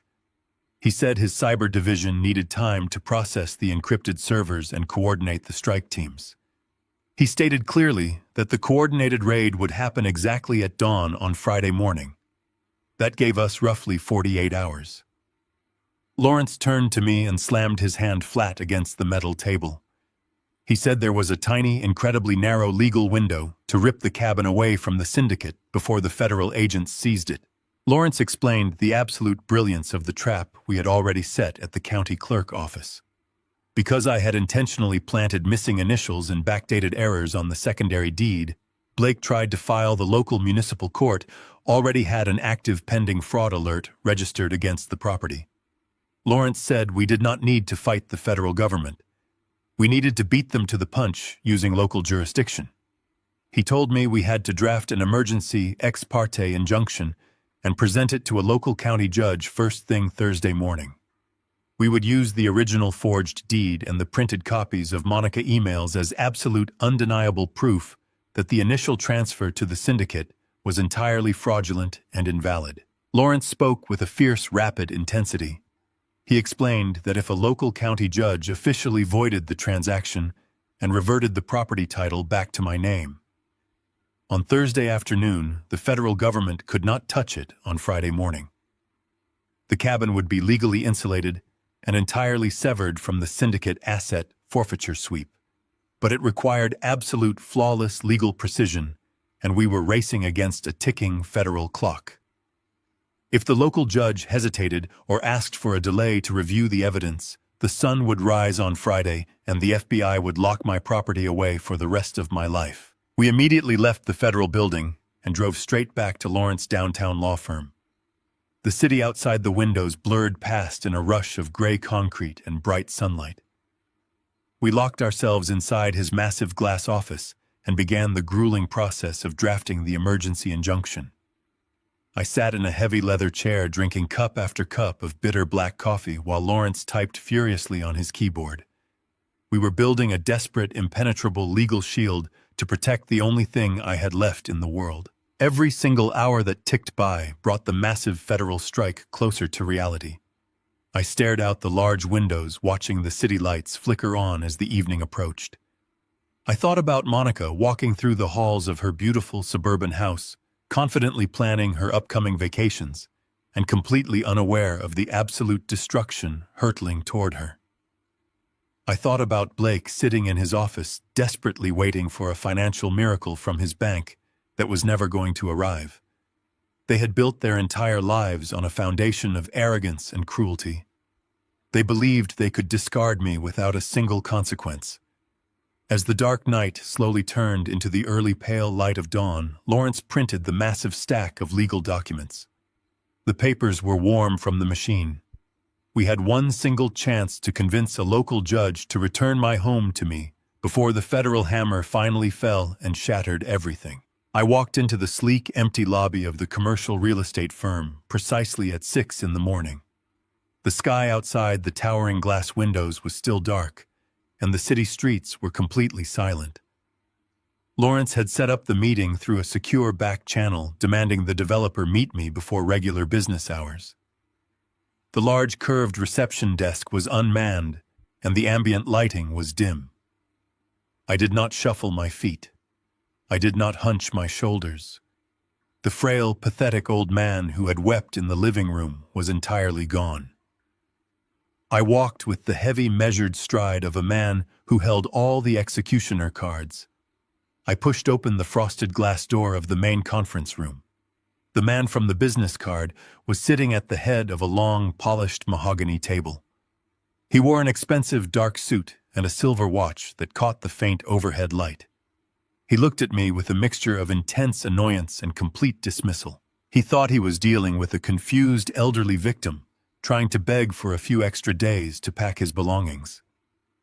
He gestured toward a chair, telling me I had exactly 5 minutes before he called building security to have me removed. I did not sit down immediately. I walked slowly to the opposite end of the massive table. I dropped a thick, heavy manila folder onto the polished wood. The dull thud echoed loudly in the empty room. I looked him directly in the eyes and told him his 5 minutes were about to be the most important of his entire life. The developer laughed a harsh grating sound and leaned back in his leather chair. He told me the cabin transaction was legally binding and that my son had full authority to liquidate the asset. He said there was absolutely nothing I could do to stop the development crews from bulldozing the property by the end of the month. I pulled out a heavy wooden chair and sat down, resting my hands flat on the table. I told him he was no longer talking to an ignorant mark. I told him I knew exactly who he was, and I knew exactly what violent syndicate he worked for. I watched his smug, arrogant smile falter just a fraction. I told him to open the folder. He hesitated for a long second before reaching out and flipping the heavy cardboard cover open. The first document was a high-resolution printout of the forged quitclaim deed. I pointed to the signature line. I explained the missing middle initial and the intentionally backdated notary seal. I told him the document was a complete amateur forgery engineered by a desperate man trying to save his own skin. The developer shifted uncomfortably in his chair. He tried to tell me that a sloppy signature did not automatically invalidate a corporate property transfer. I told him to turn to the next page. He flipped the thick paper over, and his eyes widened in shock. He was looking at the printed transcripts of the encrypted emails Blake had sent to the offshore servers of the syndicate. He saw the desperate pleas for more time and the explicit promises to use my stolen home to cover his illicit gambling debts. The face of the developer turned a pale, sickly shade of gray. He realized instantly that I possessed the raw, unfiltered communications of his highly illegal money laundering operation. I leaned forward, resting my elbows on the mahogany table. I lowered my voice to a cold, deadly whisper. I told him Blake was a reckless, arrogant fool who had just handed their entire criminal enterprise over to the federal government. The developer tried to maintain his professional composure. He told me I was bluffing and that an old man could never bypass their sophisticated security protocols. I told him he was currently staring at absolute undeniable proof that their network was completely compromised. I explained that I had not come to this office alone. I told him I had spent the entire night sitting in a secure federal building with senior agents from the Financial Crimes Division. I watched the developer swallow hard. I told him the cyber task force had already intercepted the email Blake sent yesterday afternoon containing the forged Denver deed. I told him the federal agents were currently building a massive racketeering case based entirely on the digital footprints Blake had recklessly left behind. The developer stared at the papers, realizing the catastrophic magnitude of the situation. Blake had not just sold them a piece of stolen real estate. He had sold them a highly radioactive, toxic asset that was actively drawing federal investigators directly to their front door.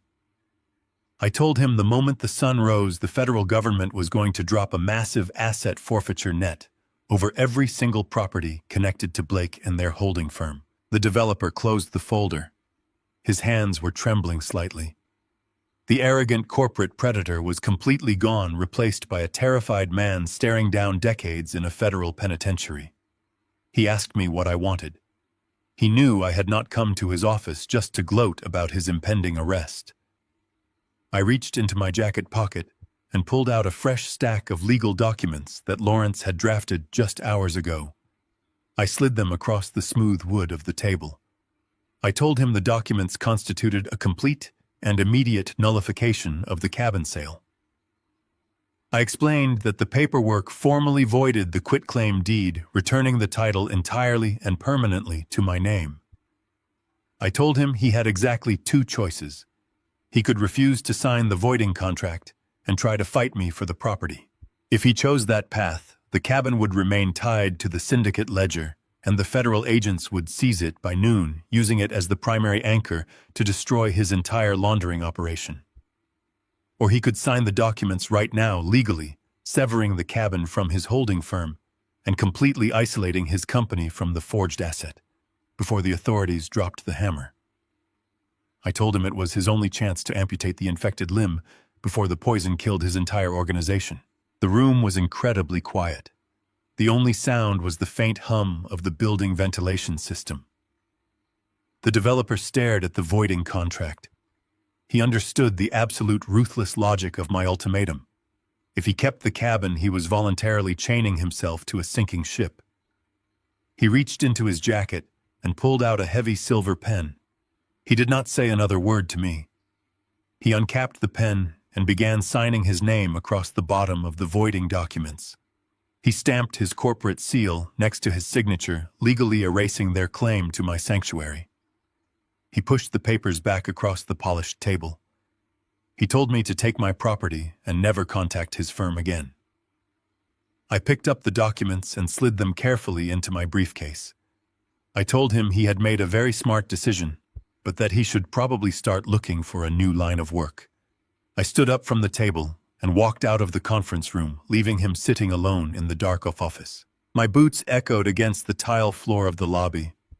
The heavy knot of anxiety that had been sitting in my chest for weeks finally dissolved. The cabin was officially secure. I had successfully ripped my legacy out of the jaws of the syndicate. I walked out of the commercial building just as the early morning sun began to breach the horizon. The sky turned a brilliant bruised shade of purple and gold. The city was slowly waking up, completely unaware of the violent reckoning that was currently unfolding in the affluent suburbs. While I was securing my property, the federal strike teams were already moving into position. Miles away in the quiet, manicured neighborhood where Blake and Monica lived, a line of unmarked black tactical vehicles rolled silently down their pristine street. Federal agents wearing heavy body armor and carrying ballistic shields stepped onto the perfectly cut grass. They moved with absolute lethal precision. The trap I had spent weeks carefully building was finally springing shut. As I drove through the quiet downtown streets, my mind drifted to the massive suburban house where my son was currently sleeping. Blake was probably dreaming about the millions of dollars he thought he was about to receive. He probably believed his arrogant emails had successfully held the syndicate at bay. He probably thought he had outmaneuvered his frail old father and secured his wealthy future. Monica was likely sleeping beside him, dreaming of her country club lunches and her expensive vacations, completely oblivious to the fact that her entire world was currently surrounded by federal agents. The tactical teams did not bother ringing the doorbell. They did not wait for Blake to wake up and answer the door in his expensive silk robe. A heavy steel battering ram smashed through the ornate custom woodwork of their front entrance. The massive door splintered and tore away from its hinges, crashing onto the expensive hardwood floor of the foyer. A flood of armed federal agents poured into the house, shouting commands that shattered the quiet morning silence. The bright beams of tactical flashlights swept across the expensive artwork and the designer furniture. Heavy boots trampled over the pristine white rugs. The illusion of their perfect, wealthy life was physically and violently destroyed in a matter of seconds. Agents swarmed up the grand staircase, heading directly for the master suite. Blake and Monica were ripped from their bed in a state of absolute panicked confusion. They were dragged out into the hallway, their hands roughly secured behind their backs with heavy plastic zip ties. The arrogant, confident son who had casually sold my life to criminals was now weeping and begging for answers. The cruel, calculating daughter-in-law who had threatened to lock me in a psychiatric ward was now screaming in pure, helpless terror. They were hauled down the stairs and pushed out the shattered front door. The early morning sun illuminated the devastating scene. All their wealthy neighbors were standing on their porches, watching in stunned silence as Blake and Monica were marched across their ruined lawn. The entire neighborhood saw the absolute reality of who they truly were. They were not successful corporate elites. They were common criminals being shoved into the back of a federal transport vehicle. The federal agents began carrying boxes of hard drives and financial ledgers out of the house. They confiscated the luxury cars parked in the driveway and initiated the seizure of every single asset on the property. I parked my truck outside the legal office and walked inside to hand Lawrence the voided deed. The final piece of the puzzle was complete. I had reclaimed my property, and I had delivered the ultimate consequence to the people who tried to destroy me. The quiet, simple life I had lived was forever changed, but my dignity and my home were finally safe. I stood by the window watching the city fully awaken. I had lost a son, but I had saved myself. The syndicate was scrambling to survive the federal purge, and Blake was sitting in an interrogation room facing the absolute ruin he had engineered. The game was over, and the board was completely cleared. 6 entire months had passed since the federal tactical teams shattered the front door of my son's pristine suburban mansion. The dust from that violent morning had long since settled, but the slow, crushing weight of the federal justice system had only just begun to drop its heavy hammer.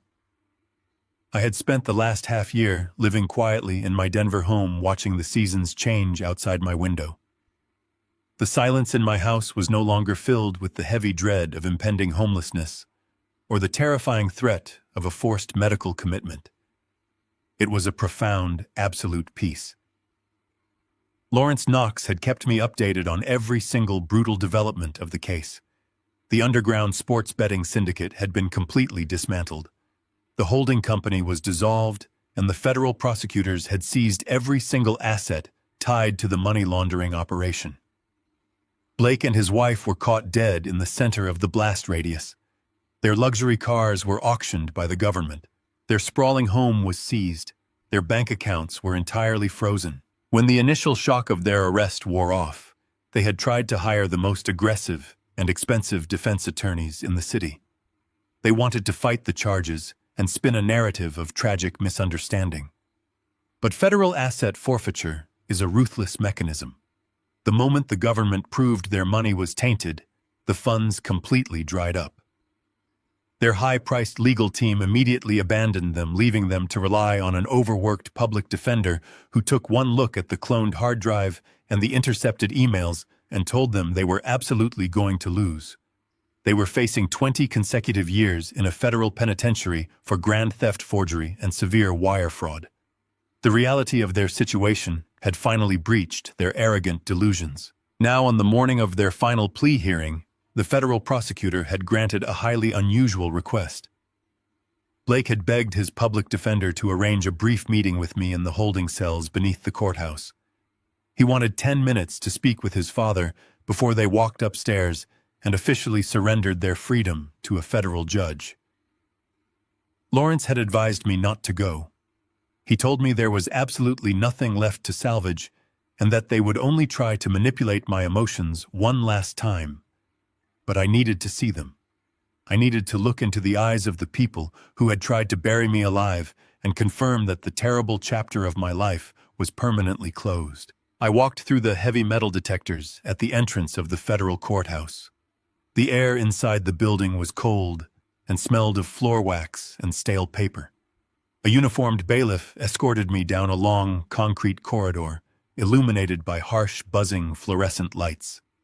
The atmosphere was incredibly oppressive. There were no plush carpets or frosted glass desks here. There was only the brutal, unforgiving reality of concrete and steel. The bailiff stopped in front of a heavy reinforced door and swiped an electronic keycard.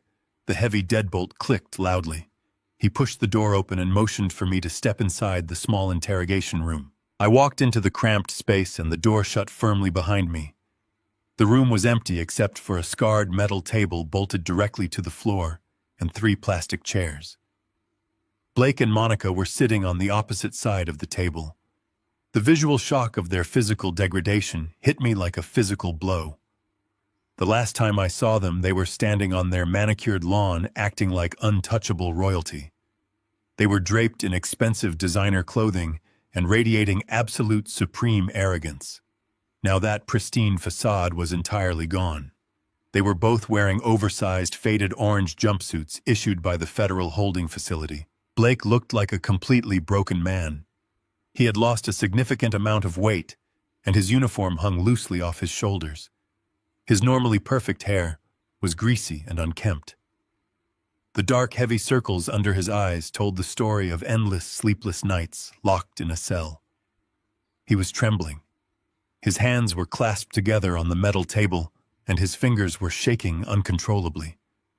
When he looked up at me, his eyes immediately filled with desperate, terrified tears. This was not the confident corporate executive who had casually handed me a forged quitclaim deed in my kitchen. This was a terrified animal caught in a trap he could not buy his way out of. Monica was sitting next to him, and the transformation was even more dramatic. The sweet, accommodating hostess smile she used to charm her wealthy friends had completely evaporated. The cold, calculating malice she had shown me in her hallway when she threatened to lock me in an asylum was also entirely gone. Her face was pale and drawn.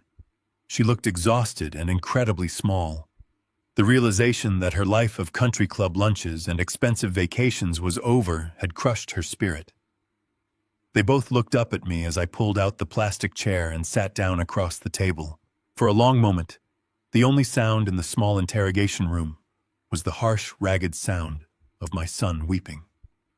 He let out a dry, broken sob and reached his trembling hands across the metal table. He cried out to me, calling me Dad and begging me to listen to him. His voice was thick with panic and absolute despair. He told me he was so incredibly sorry for everything. He swore that he never wanted things to go this far, and that he had just been so completely terrified of the violent men he owed money to. He tried to tell me that the gambling debts had spiraled out of control, and that he had made a terrible, desperate mistake trying to save his family. He tried to invoke the past. He brought up memories of his childhood. He reminded me of the time I taught him how to play baseball, and the way his mother used to bake him a cake on his birthday.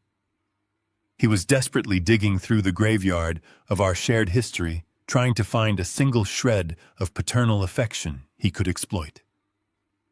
He wept openly, letting the tears stream down his face, and told me that he loved me. He told me that he could not survive 20 years in a federal prison, and that the thought of being locked in a cage was driving him completely insane. He begged me for family mercy.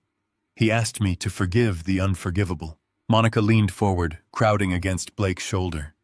She reached out and placed her pale, trembling hand on the table. Her voice was rapid and frantic, completely devoid of her usual polished grace. She told me that they were going to lose everything. She said they had already lost their house and their cars and their entire reputation. She pleaded with me, telling me that the punishment they had endured over the last 6 months was more than enough. She said they were entirely ruined, and that sending them to a federal penitentiary would not accomplish anything but pure revenge. Then she dropped her ultimate request. She looked at me with wide, terrified, awesome eyes and asked me to speak to the federal judge. She asked me to stand up in the courtroom during their hearing and tell the judge that the entire situation was a massive family misunderstanding. She begged me to commit federal perjury on their behalf. She wanted me to claim that I had actually given them verbal authorization to sell the mountain cabin, and that the forged signatures were just a sloppy administrative shortcut we had all agreed upon. She told me that if the primary victim of the fraud asked for leniency and claimed permission, the federal prosecutor might drop the severe wire fraud charges and let them walk away with a simple probationary sentence. I sat in the hard plastic chair and stared at the two people across from me. The sheer staggering audacity of her request was almost impossible to comprehend. Even now, sitting in a federal holding cell facing decades in prison, their primary instinct was to ask me to sacrifice myself for their comfort. They wanted me to stand in a court of law and lie to a federal judge, risking my own freedom just to clean up the catastrophic mess their endless greed had created. They were not genuinely sorry for the betrayal. They were not heartbroken that they had destroyed my trust and tried to steal my life. They were only terrified of the consequences. They were only weeping because they had finally encountered a problem they could not manipulate or buy their way out of. I looked at Blake. I looked at the son I had worked my entire life to support. I had paid for his college education. I had celebrated his corporate promotions. I had stood by his side at his wedding. I had offered him nothing but absolute unconditional support for his entire existence. And in return, he had treated me like an annoying obstacle standing between him and his money. He had looked me directly in the eye and handed me a fraudulent contract designed to strip me of my sanctuary. He had willingly served me up to a violent criminal syndicate to cover his own reckless behavior. I looked at Monica. I remembered the exact tone of her voice when she cornered me in the hallway of her massive home. I remembered the cold, ruthless efficiency in her eyes when she told me she had a corrupt doctor ready to declare me insane. I remembered her promising me that I would spend the rest of my miserable, decaying life staring at a padded wall in a state-funded asylum if I refused to surrender my home in Denver. They had been perfectly willing to erase my humanity to steal my wealth. As I sat in the cold interrogation room listening to their pathetic begging, I realized that I did not feel any anger. The burning, furious rage that had propelled me to infiltrate their house and clone their hard drive had completely burned itself out. There was no hatred left in my chest. There was absolutely nothing left at all. The profound, absolute love I had once held for my son had been entirely severed the moment he sent that quitclaim deed to the syndicate. The bond was dead. I was looking at two complete strangers sitting in orange jumpsuits. I placed my hands flat on the scarred metal table and pushed myself up from the plastic chair. The scraping sound of the chair legs against the concrete floor echoed loudly in the small room. Blake stopped weeping and looked up at me, his eyes wide and desperate, waiting for his salvation. Monica held her breath, staring at my face and searching for any sign of weakness or capitulation. I looked down at them, and I did not raise my voice. I did not yell or express any righteous indignation. My voice was completely flat, carrying only absolute icy finality. I told them that family mercy was reserved for people who actually acted like family. I told them they had calculated the exact value of my life and decided I was worth absolutely nothing to them. I said they had built the trap perfectly and they had confidently locked the door. I stared directly into my son's tear-filled eyes and told him he made his choice. I told him they both made their choice. I stepped away from the metal table. Blake let out a loud, agonizing wail, calling my name and begging me not to leave them.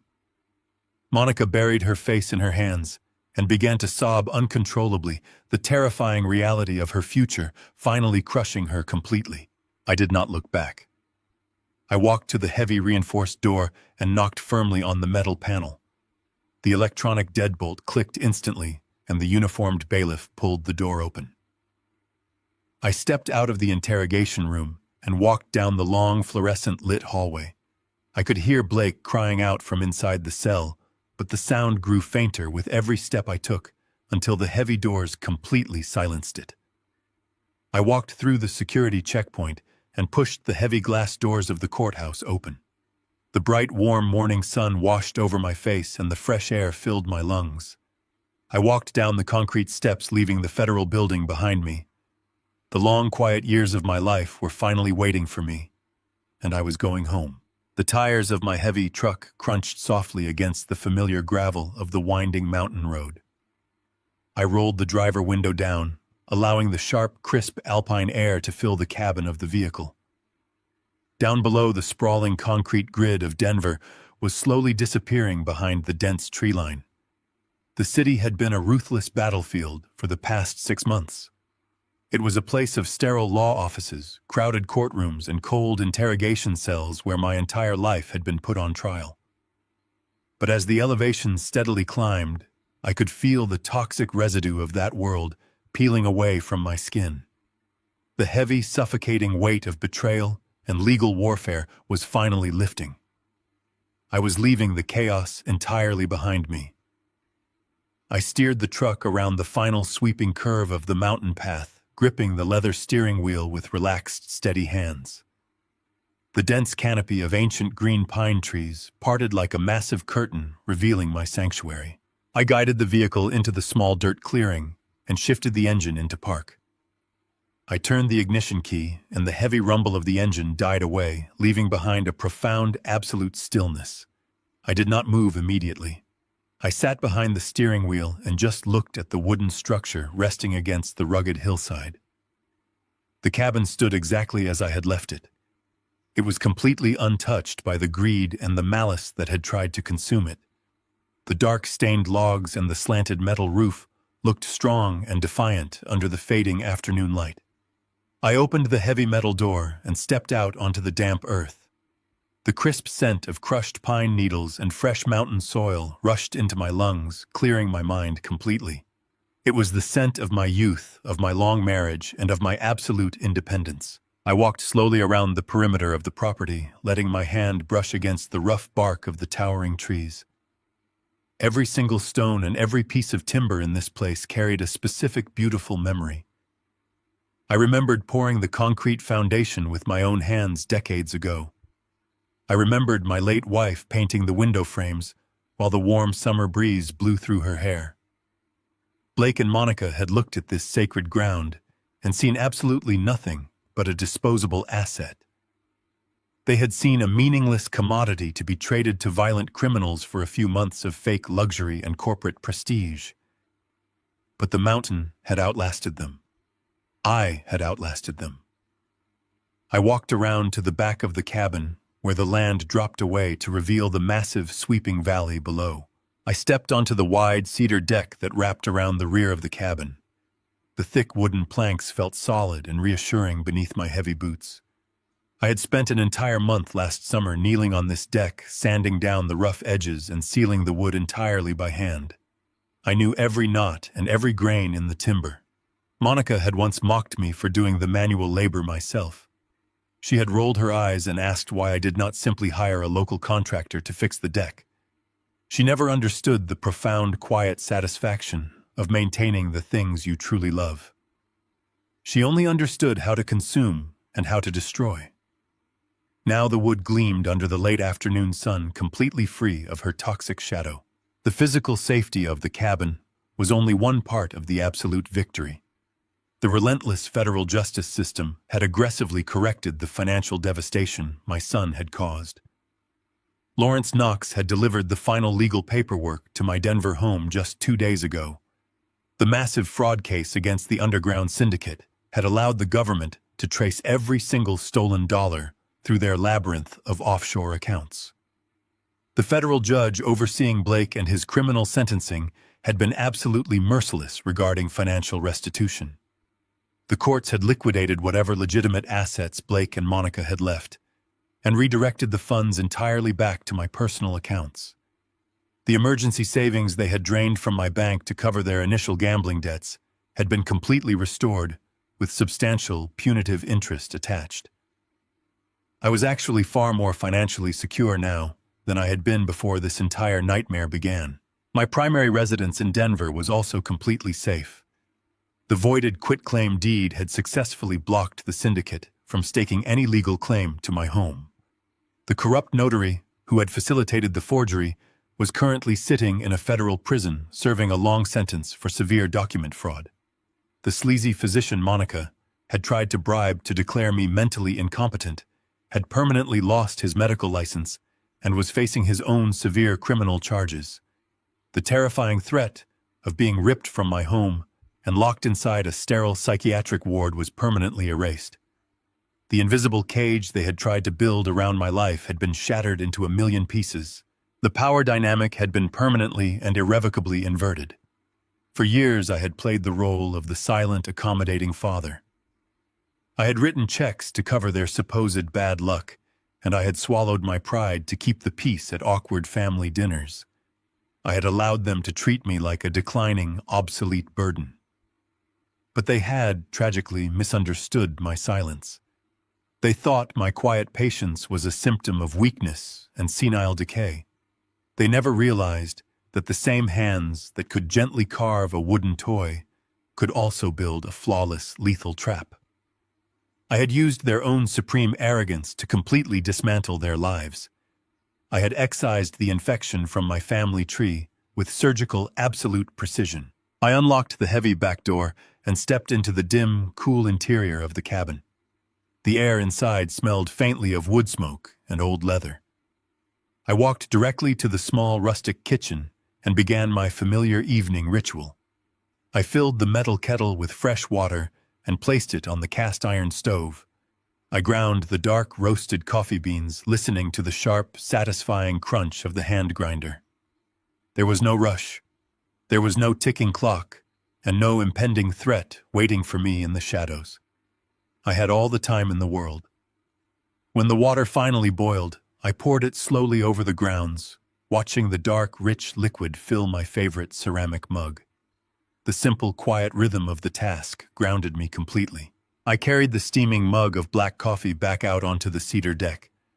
I pulled a single wooden chair from the corner and placed it directly facing the western horizon. I did not need a second chair. The loneliness that had sometimes haunted me after my wife passed away was entirely gone. It had been replaced by a fierce, protective independence. I sat down and wrapped my hands around the warm ceramic mug, letting the heat seep into my palms. I took a slow, deep sip of the bitter coffee and looked out over the vast expanse of the Rocky Mountains. The sun was beginning its slow, dramatic descent behind the jagged peaks. The sky transformed into a breathtaking canvas of deep bruised purple and burning orange. The fading light cast long, stretching shadows across the floor of the valley, turning the dense pine forests into a sea of dark ink. High above, a single hawk circled gracefully on the invisible thermal currents, completely detached from the chaos of the world below. The sheer, majestic scale of the landscape made human greed and human malice seem incredibly small and entirely insignificant. The mountain had stood here for millions of years, and it would continue to stand long after the memories of Blake and Monica faded into absolute nothingness. I allowed myself to think about my son one final time. I pictured him sitting in his small, concrete federal cell, surrounded by the cold, bleak reality of his 20-year sentence. I wondered if he finally understood the absolute gravity of what he had done. I wondered if he realized that he had traded a life of freedom and familial love for the empty, toxic promise of unearned wealth. He had tried to silence me. He had tried to push me off the metaphorical cliff to cover up his own pathetic failures and criminal mistakes. He had expected me to quietly accept my destruction and fade away into the dark. But I had refused to die. I had looked at the abyss he pushed me toward, and I had chosen to fight back with everything I had. But I did not dwell on the image of Blake for very long. He was no longer my responsibility. He was a consequence of his own choices, and I could no longer carry the heavy burden of his mistakes.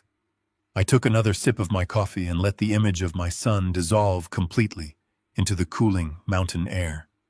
I released the ghost of the boy I had raised and the reality of the monster he had become. I actively and permanently severed the emotional cord that tied me to his existence. The betrayal had been an agonizing, fatal wound, but the wound had finally closed. The healing process was absolutely complete. The temperature dropped sharply as the sun finally vanished behind the jagged edge of the mountains. The vibrant colors in the sky faded into a deep twilight blue, and the first bright stars began to pierce through the gathering darkness. The nocturnal sounds of the forest slowly awakened. I could hear the faint rustle of wind moving through the dry leaves and the distant rhythmic rushing of the mountain river, carving its path through the stone gorge below. It was the ancient, beautiful music of total isolation. I sat alone in the gathering dark, feeling the profound, unbroken silence wrap around me like a heavy, protective blanket. The narrative of my life had concluded exactly where it had begun. I was back on the mountain, completely secure in the sanctuary I had built with my own hands. But everything was fundamentally different. I was no longer a victim waiting for the next blow. I was the absolute master of my own fate. I had looked directly into the heart of human cruelty, and I had survived the encounter with my dignity entirely intact. I took a deep, slow breath, filling my lungs with the cold, pure air of the Rocky Mountains. I exhaled slowly, letting the profound, unbroken silence of absolute peace settle permanently into my bones. True family is defined by mutual respect and unwavering loyalty, not merely by the coincidence of shared blood. When those closest to us choose to exploit our affection for their own selfish gain, walking away is not an act of cruelty, but a necessary act of survival.